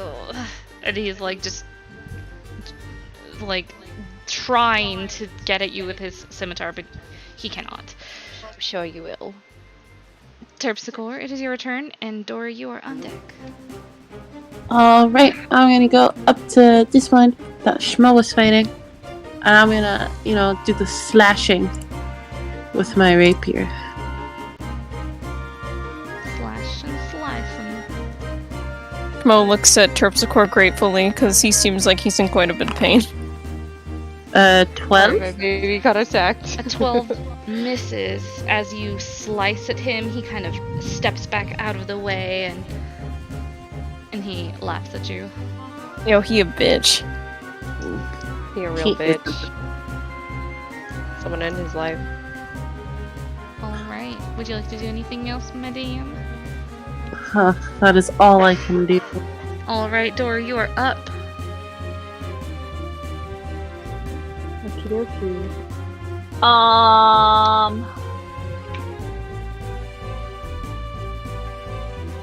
Terpsichore, how are you feeling? Well, I feel pretty good. Okay. Schmo looks bad.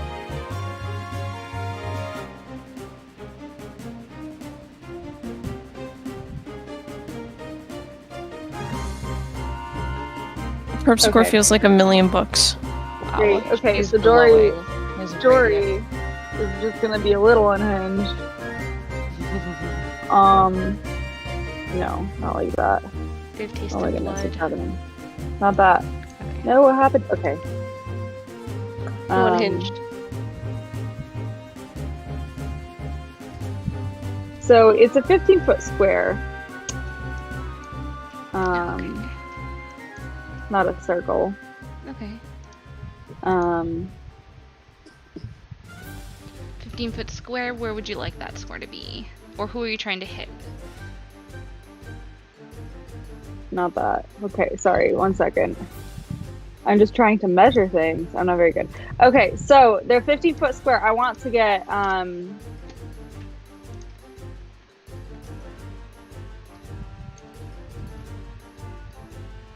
these. Okay, so like the 3 of them, but I also know that that's gonna hit Terpsichore and Charlotte.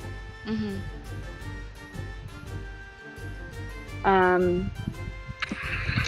So Dory's gonna cast Shatter. Okay, and it's gonna be hitting these 3, but also Terpsichore and Charlotte, basically. Mm-hmm. Okay. Each creature needs to make a Constitution saving throw. You need to beat a 15. Okay, I beat it. 20 total. Okay. Let me. Does it still do Shatter is damage? super effective against Charlotte. Why would Yeah, it isn't it like Yeah. lightning damage or something? Let's see. A creature made of inorganic materials such as stone, crystal, or metal has disadvantage on this saving throw. great? But So doesn't Would have disadvantage. doesn't Charlotte also have advantage on Constitution saving throws? Against poison. She's So that was made a 17, Oh. and let me roll my disadvantage. She's That's a warlord 18. as well. Still so beat she's- it. That's good. She's I made still of, beat it. Read the She's whole not- spell. Charlotte isn't just inorganic material, as far as I know. Dude, it's okay. I beat it. Okay. Made of inorganic materials. Do I still take damage if I beat it though? Yes. Yeah. My child, why? You take It's like half that damage. pigeon moment. Okay. I did not beat it. Okay. I did not. So you will take full damage, and Charlotte takes half damage. And then let me roll for these guys. Okay. Dory just screams really loud and casts Shatter. Oh, been there. Been there. Oh man. Wait, you're screaming in this room with these guys that were supposed to be fighting stealthily? That's okay. And our names are Todrick and Todrick. Todrick and Todrick. What was the? Oh, actually, What's the damage? yeah, it's the damage. Oh, that's not gonna matter. He has fucking 1 HP anyways. Damage doesn't matter for him. What's the damage? What's the damage? Okay. Dory.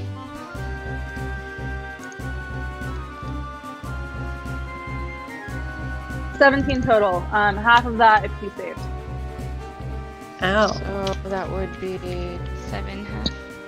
8 or 7. 7. Okay. Okay, so you guys. What's the damage type? I guess it doesn't matter. Thunder damage. Thunder. Okay. You guys watch as Dory screams loudly, and these 3 cultists fall to their knees. Blood starts coming out of their eyes, ears, and mouth, and they grab their heads as they fall to their knees, and they just fall over, the 3 of them, and they are dead. Charlotte,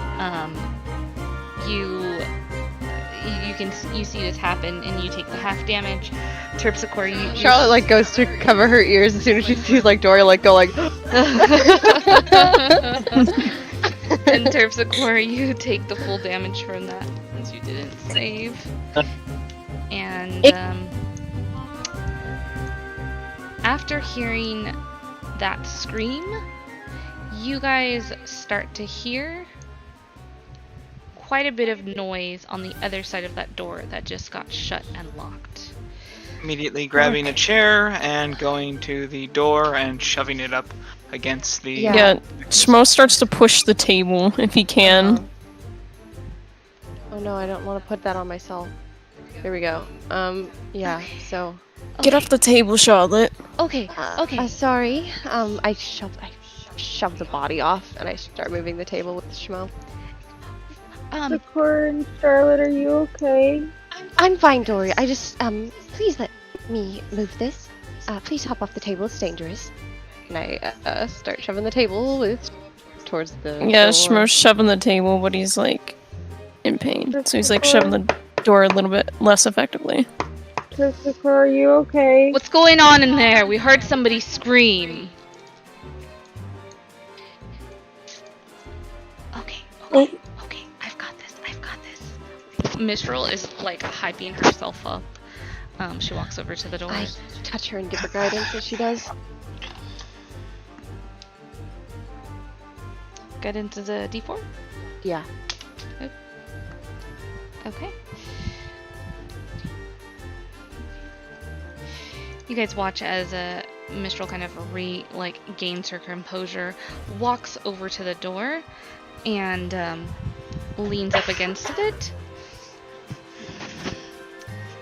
Everything's fine. There was a very large rat, and it spooked one of the idiots in here with me. But I took care of it.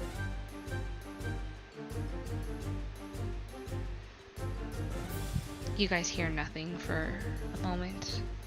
Charlotte is just like holding her warhammer in both hands, like getting ready to smack if someone comes through the door. Dory's gonna cast Cure Wounds with the Pearl on Terpsichore in the meantime. Alright, fine. Just keep it down. Unless you want to piss Kadroth off, you know that doesn't end well. And then you hear steps walking away from the door. She like relaxes.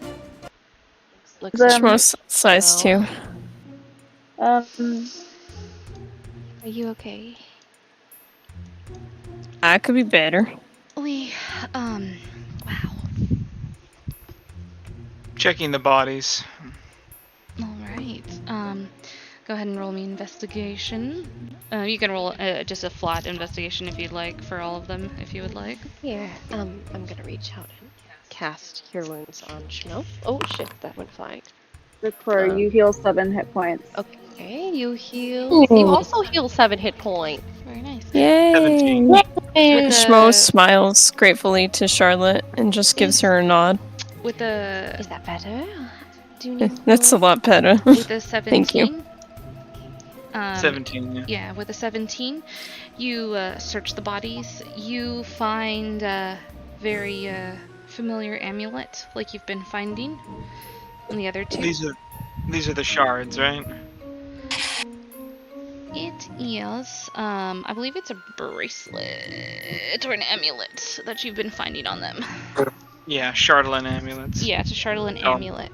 So, yeah, you find that Chardolin amulet on all 4 of them. And that is one of them, the one on the table has a scimitar.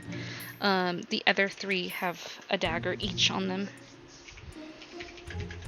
And they look very plain. Are they beginning to turn like the other corpses did?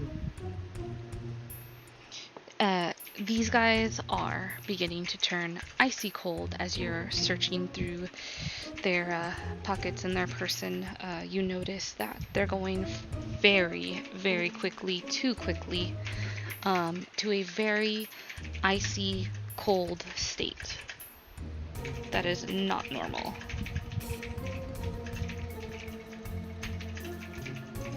Shmuel looks at Charlotte like, slightly better. I'm not a tip-top shape, but it's better. Well, I still have a bit of magic in me if you'd like some. You should save that in case something else happens. Alright. Should we should get out of here. Maybe we should maybe we could go down into the cistern, and we can hide, or we can escape, or we can the ladder is right, it's just right here. And she's pointing at a ladder. It's nice. I'm not leaving enemies behind us. Can I make a perception check on this door? Yes. Yeah, so I'm gonna, I guess, block off this door now. With the, Yeah, we blocked it with the table. Finish blocking out that With door. a 24, that door is locked, and Do I hear anything oh, behind it is what I'm trying to do, sorry. No, Sorry you're about good. You're good. You don't not hear anything on the other side of that door. It's not like eerily quiet, it's just that you don't hear anything. You guys did hear the guy come over, Mistral spoke with him, and you heard him, you did hear him walk away, so. Okay.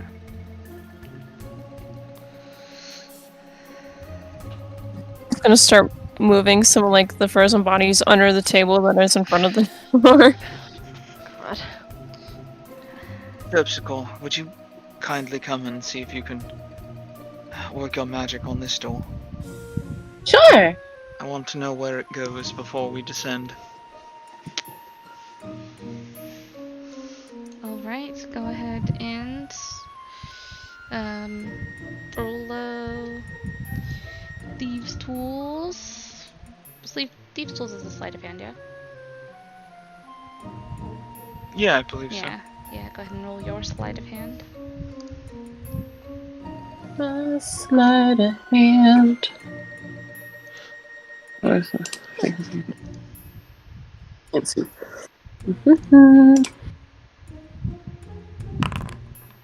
9. so. Oof. Alright, you make your attempt to pick the lock, and just as you feel you're about to get it, you're feeling really, really good about it, you feel your tool break.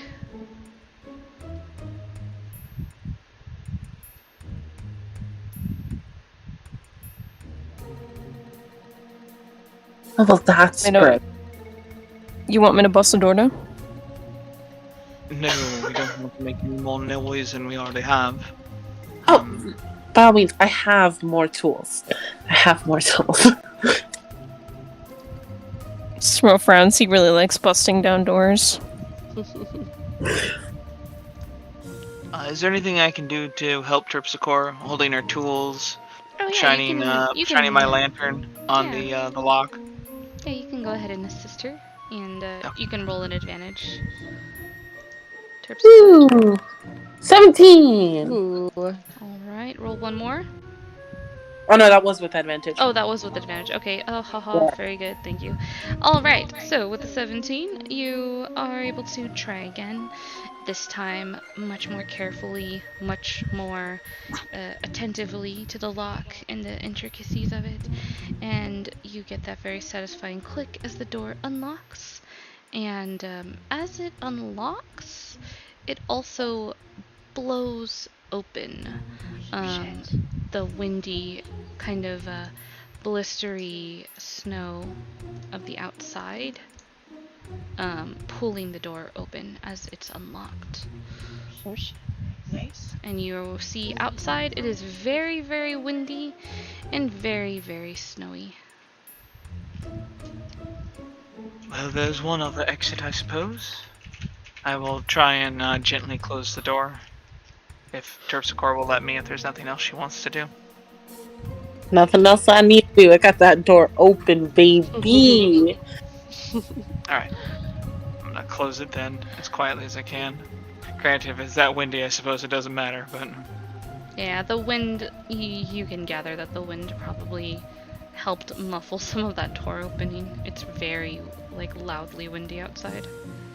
I'm gonna turn to Dory and grab both of their hands and say, Dory, you did extremely well.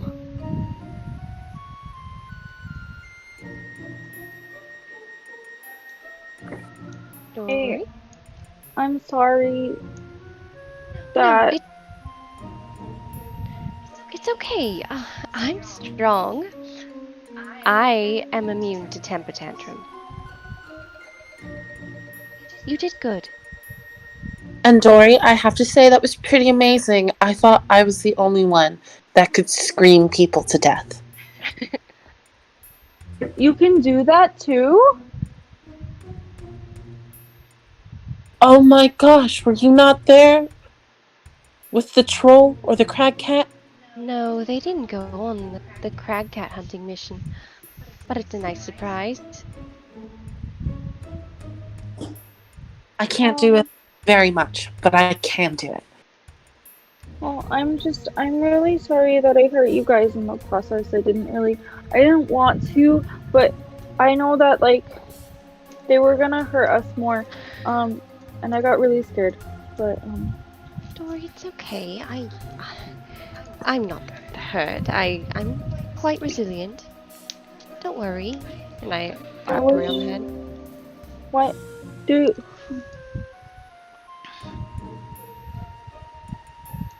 Sefik kind are of we gonna be steps- doing this a lot, like, killing people a lot? Well, that wasn't the plan. I'd like not to.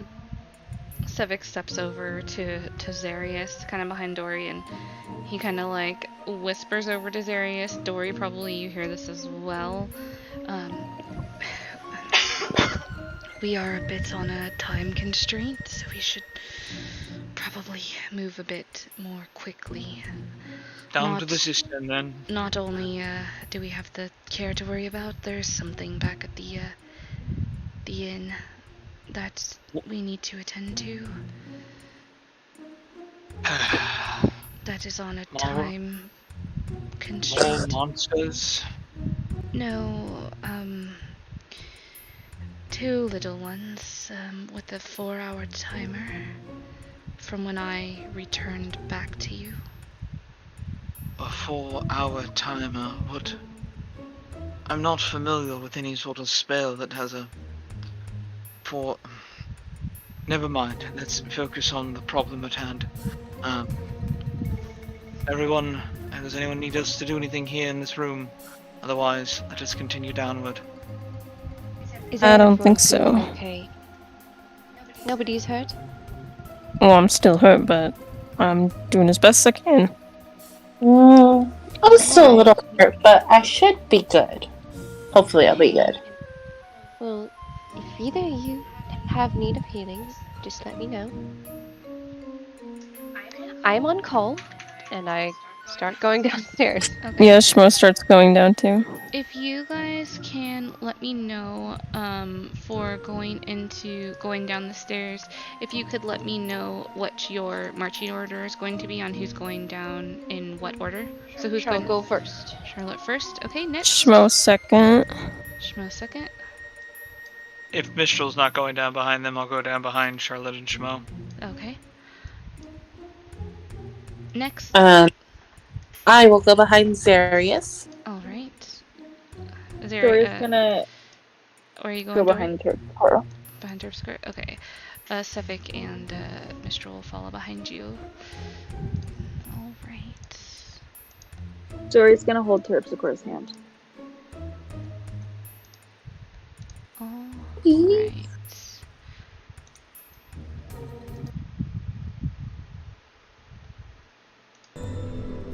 You guys take the ladder down into a very What the fuck is that? very cold underground place called the cistern.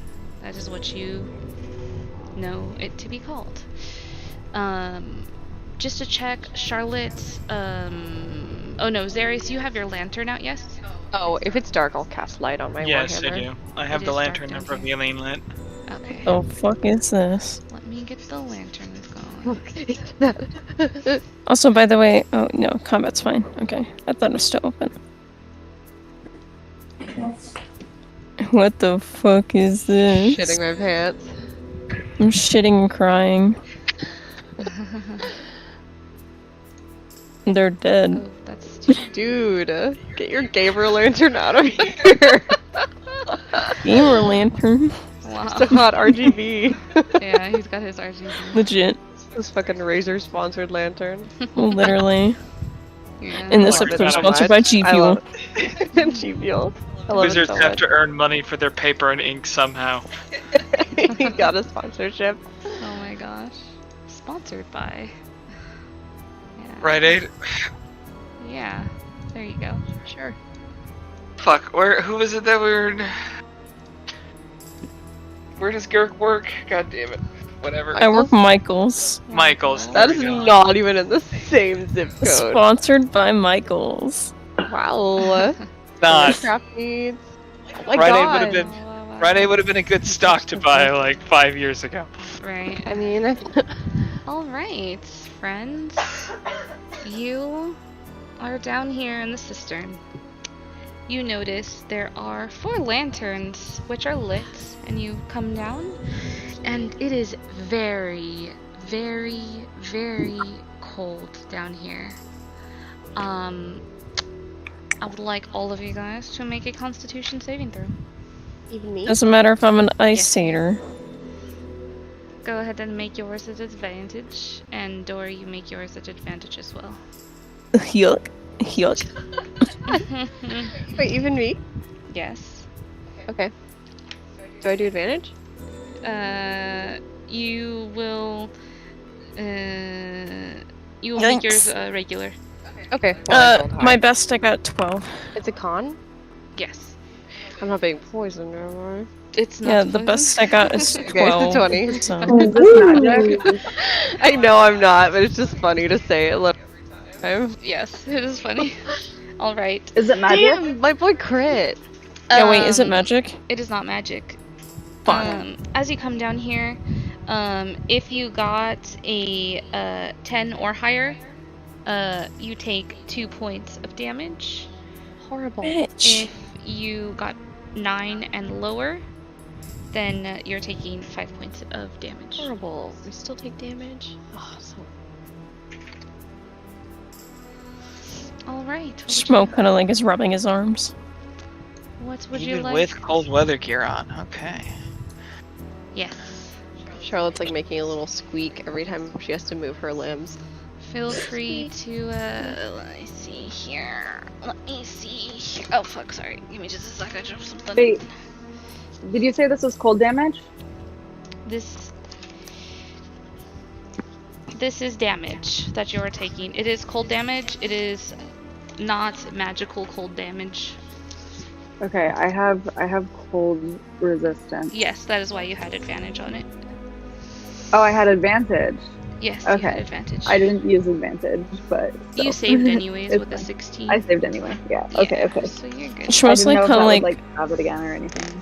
Yeah. Schmo's kind of like looking around and he like leans to Sean. And he's like, they wanted someone they presumed was guests to come down here.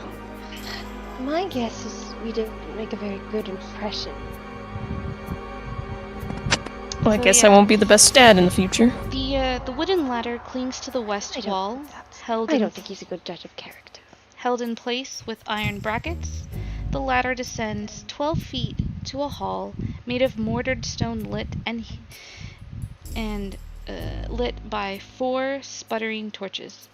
Extending from the east of the hall is a water-filled cistern. A small rowboat is tied off near the water's edge.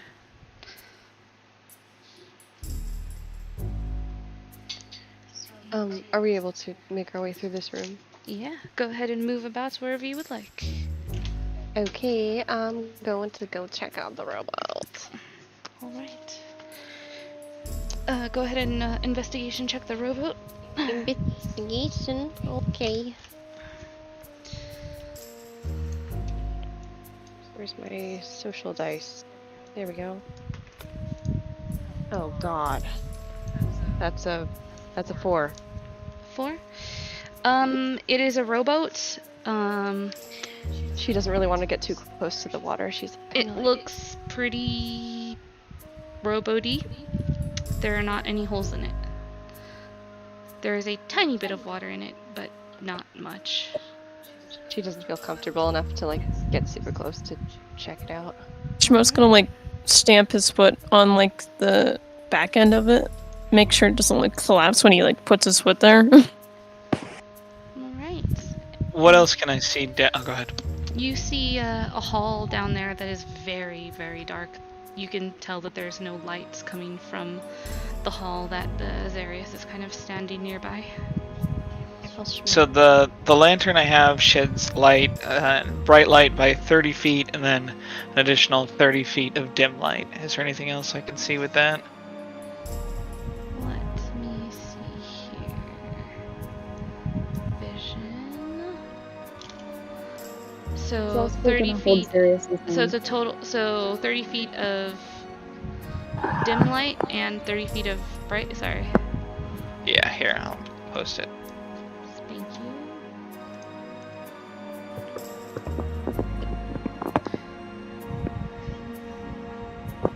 Bright light and then 30 and dim light. Okay, got it. So bright light 30, dim light.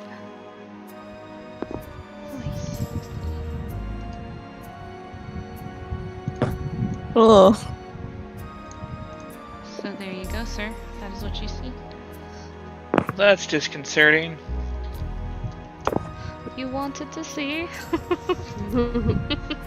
I no longer want to see it. I no longer want to wish see for sight. I'm trying to move stealthily forward.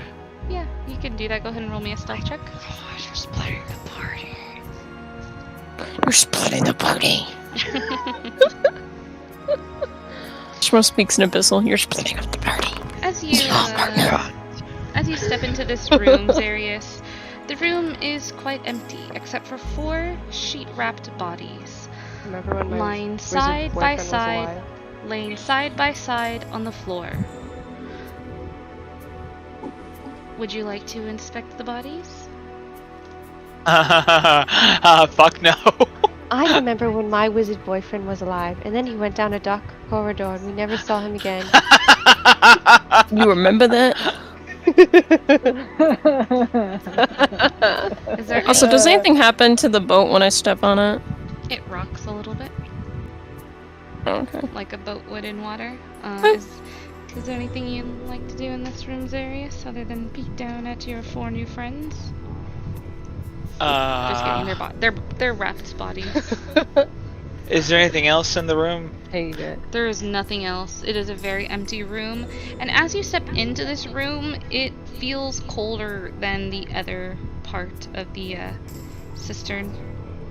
I'm just backing away. You can tell that this is a cold storage. It's horrible. Well, there are some bodies down the hall there. Do I see those things in the water or not? You do. You do see under the water, there are like layers of ice in places. You see that there are bodies littered throughout the water in the cistern. And oh boy, there's more bodies over here.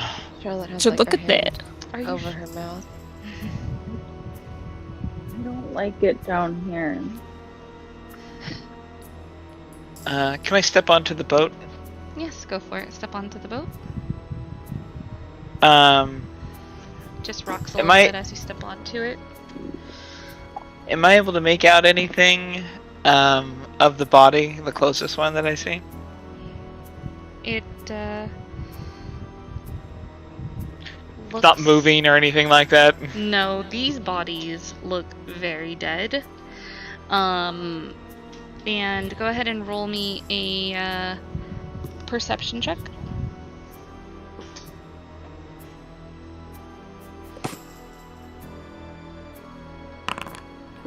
Alright, 19. With a 19, as you're looking out at these bodies, you notice that these bodies are wearing armor.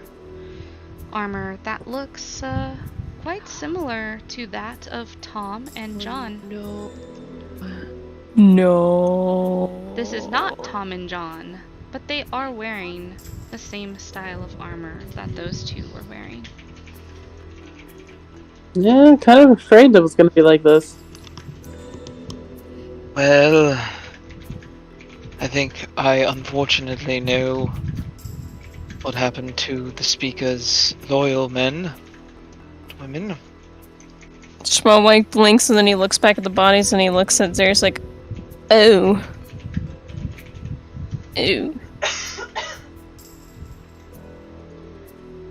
I guess the guard won't be filling out our numbers then.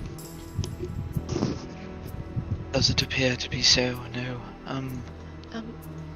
Dory, you don't need to see this. And I go to like turn Dory around and like start walking with them away.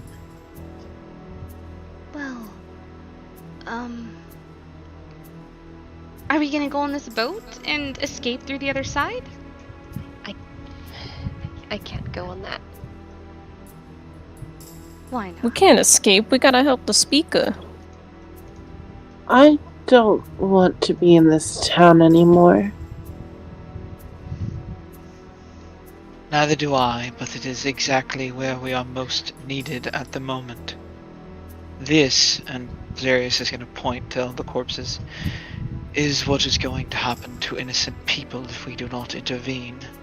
This has already happened to innocent people. We need to prevent it from happening to anyone else. We can't just leave here after having this knowledge. Exactly. We're the only people who can do anything about it. But you know what makes me wonder? Why would they want guests like us to come down here? Well, probably to kill us, supposedly. Yeah. Yeah. I kind of left that part out. He said, make sure you take care of those people. I don't want them snooping around. Don't let them go too deep into the cistern. Make sure you swiftly take care of them and throw them into the water. So there's something here he doesn't want us to see. And she kind of looks down at the hallway that we haven't explored yet. The ones there sent you? Yeah. There are just more bodies there. Is that all? Well, I it kind of did seems not- like this goes further. I did not check the bodies, but I can go first. I'm not afraid. And she... I suppose the speaker said his servants were down here, right? We should at least check the other bodies. And that also leaves a question of, are Tom and John cultists? Are they just ignorant to what is going on, or... I'd say ignorant. I mean, I don't know if we can say for sure. We don't know if he killed all of the guard, but he's likely killed a lot of them. Don't like this person. It's okay, Dory. We're going to stop him. If he's killed their guards, it's possible he's already killed the servants. But didn't he say that he's holding, like, the servants is like, oh, they're still safe, and that's why Cranach is doing this, because he signs the papers and he does what they say, because they'll not kill the servants? Like, it's kind of like But what if leverage, they're right? lying? How do they like? What if they're what if they're lying and they're all dead and they're all down here and we were supposed to be dead too? Well, we're too strong to be dead. So you don't have to worry about that. Terpsichore's gonna take Dory's hand. She's gonna hold hands with Dory. Should I check on these? Wish.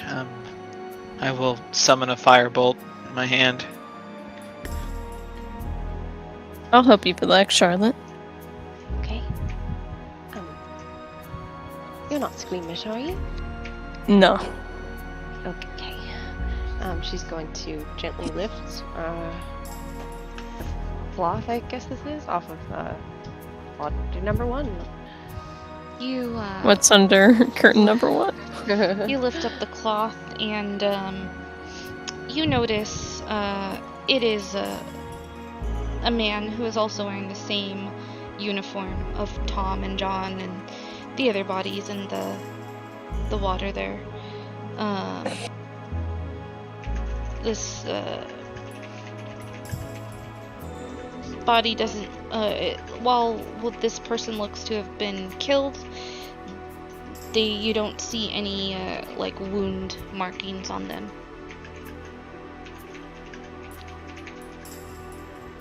Am I able to make, like, a medicine check to determine how this guy died? Yeah, you can make a medicine check. Okay. Dr. Charlotte on the case. That's an 18. Okay. You don't find any wound marks. His uniform looks fully intact. The man is clearly very dead, very cold, very frozen. Not like the cultists when they die. But he looks very much like unharmed, but he is very clearly dead. Well, there's no external wounds. This is probably like a poison of some sort. Maybe. I don't know why they're keeping these bodies separate. Maybe he pirate, something like that. I'm not sure. I wonder what they plan on doing with him. And she's gonna just go down the line. You find the same thing as the last one. Exactly the same. The same guy? No, different guy, but the same. Okay. Same situation. Okay. Next Lifty, one. lifty. You find the same situation again with this guy. Okay, guard. This Lifty one's lift. small. This concerns me. I'm gonna lift it. This one is not a guard.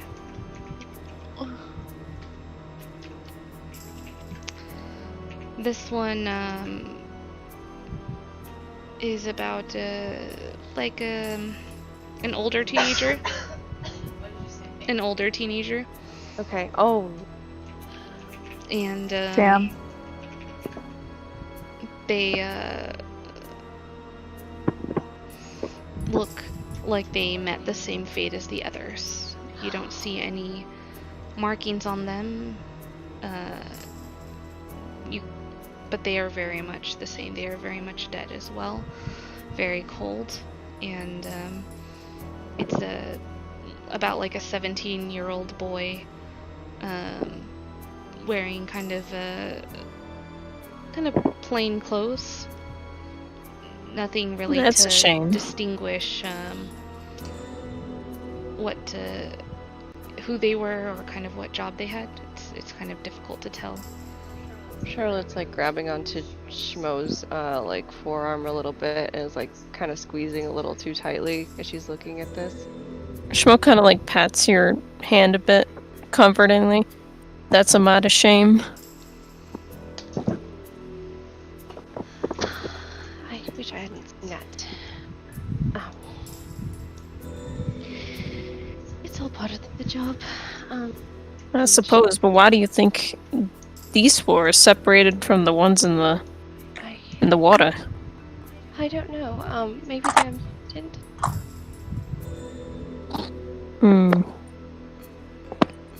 Do you think there's anything further down in the water? It kind of looked like it went on for quite a bit. It did.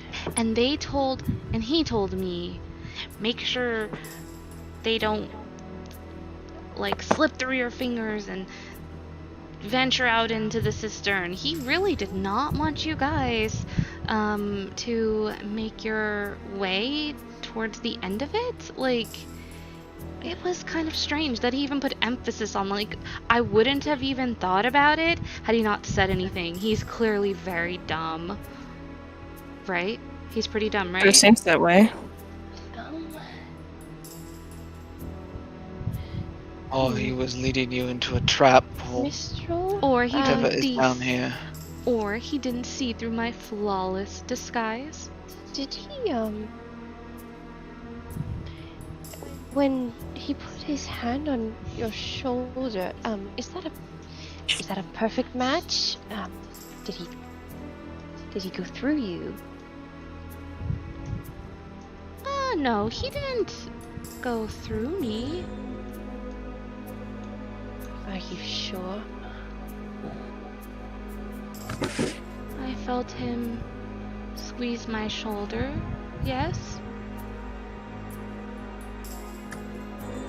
There was nothing suspicious about the way he talked to you? No, there wasn't.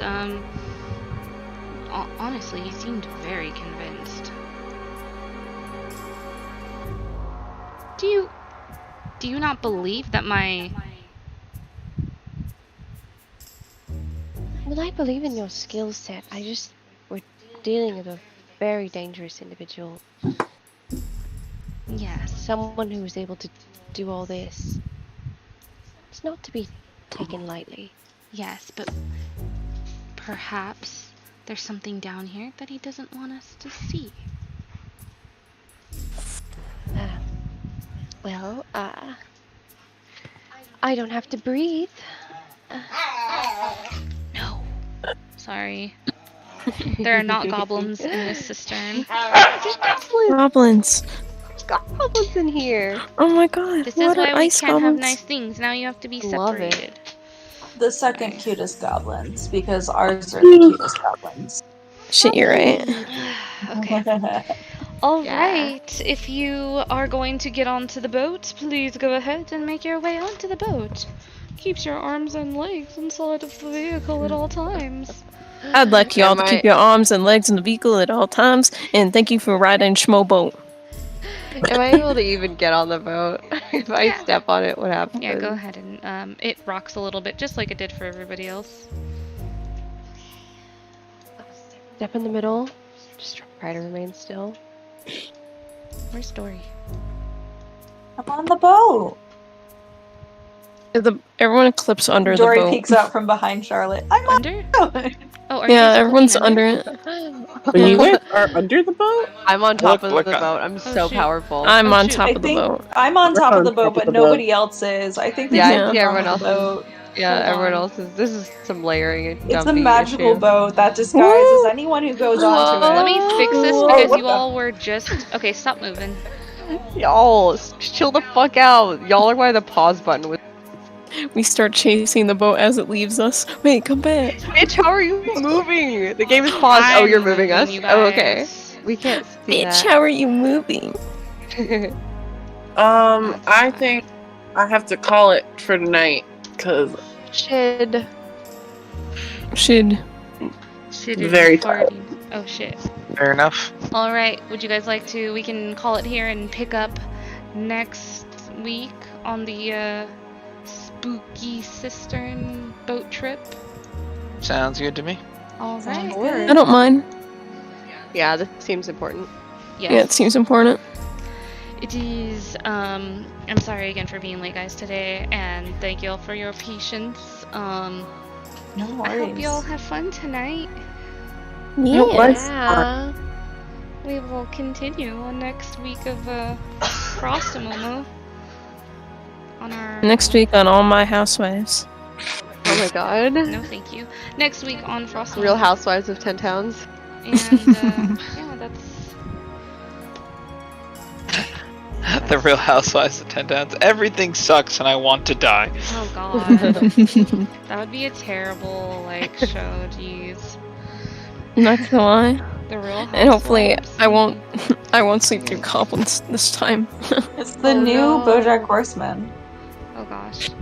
So yeah, we'll I don't- continue here next week. And, yeah, continue down this spooky cistern. Boy. Bodies. Bodies as far as the eyes can see. Cold summer bummer, what the hell? Cold summer bummer. This Welcome is to Dead Body Frostmaiden. Summer. Yay. Who needs hot girl summer when you can have dead bodies? My thoughts exactly. Cold girl winter. Alright. And that's that. We'll pick up next